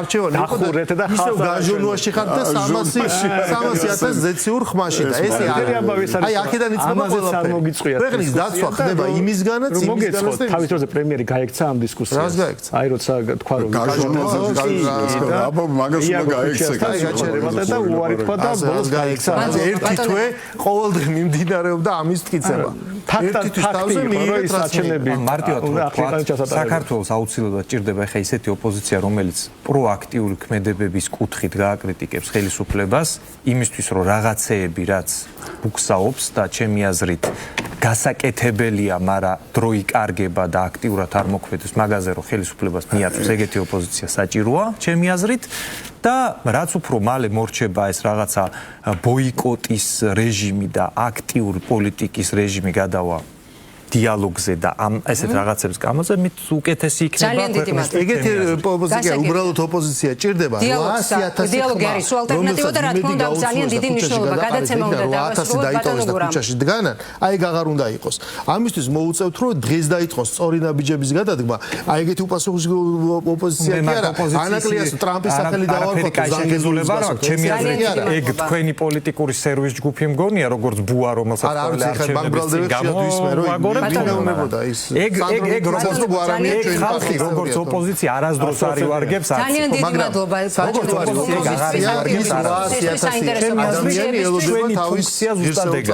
უღრმესი მადლობა ბატონებო საინტერესო დისკუსიისთვის სტუმრობისთვის საკმაოდ აქტიური პოზიციებისთვის სამომავლოდ რა თქმა უნდა არაერთხელ შეხვდებით ამ სტუდიაში ჩვენი დღევანდელი გადაცემის სტუმრები იყვნენ ბიძინა გიორგობიანი გურამ ნიკოლაშვილი სანდრო რაქვიაშვილი და ზურაბ მახარაძე ასეთი იყო დღევანდელი დისკუსია აქტუალურ თემაზე წინასწარ გილოცავთ ბრწყინვალე აღდგომის დღესასწაულს და ერთმანეთს შეხვდებით უკვე 21 აპრილს რა თქმა უნდა პირველ არხზე დროებით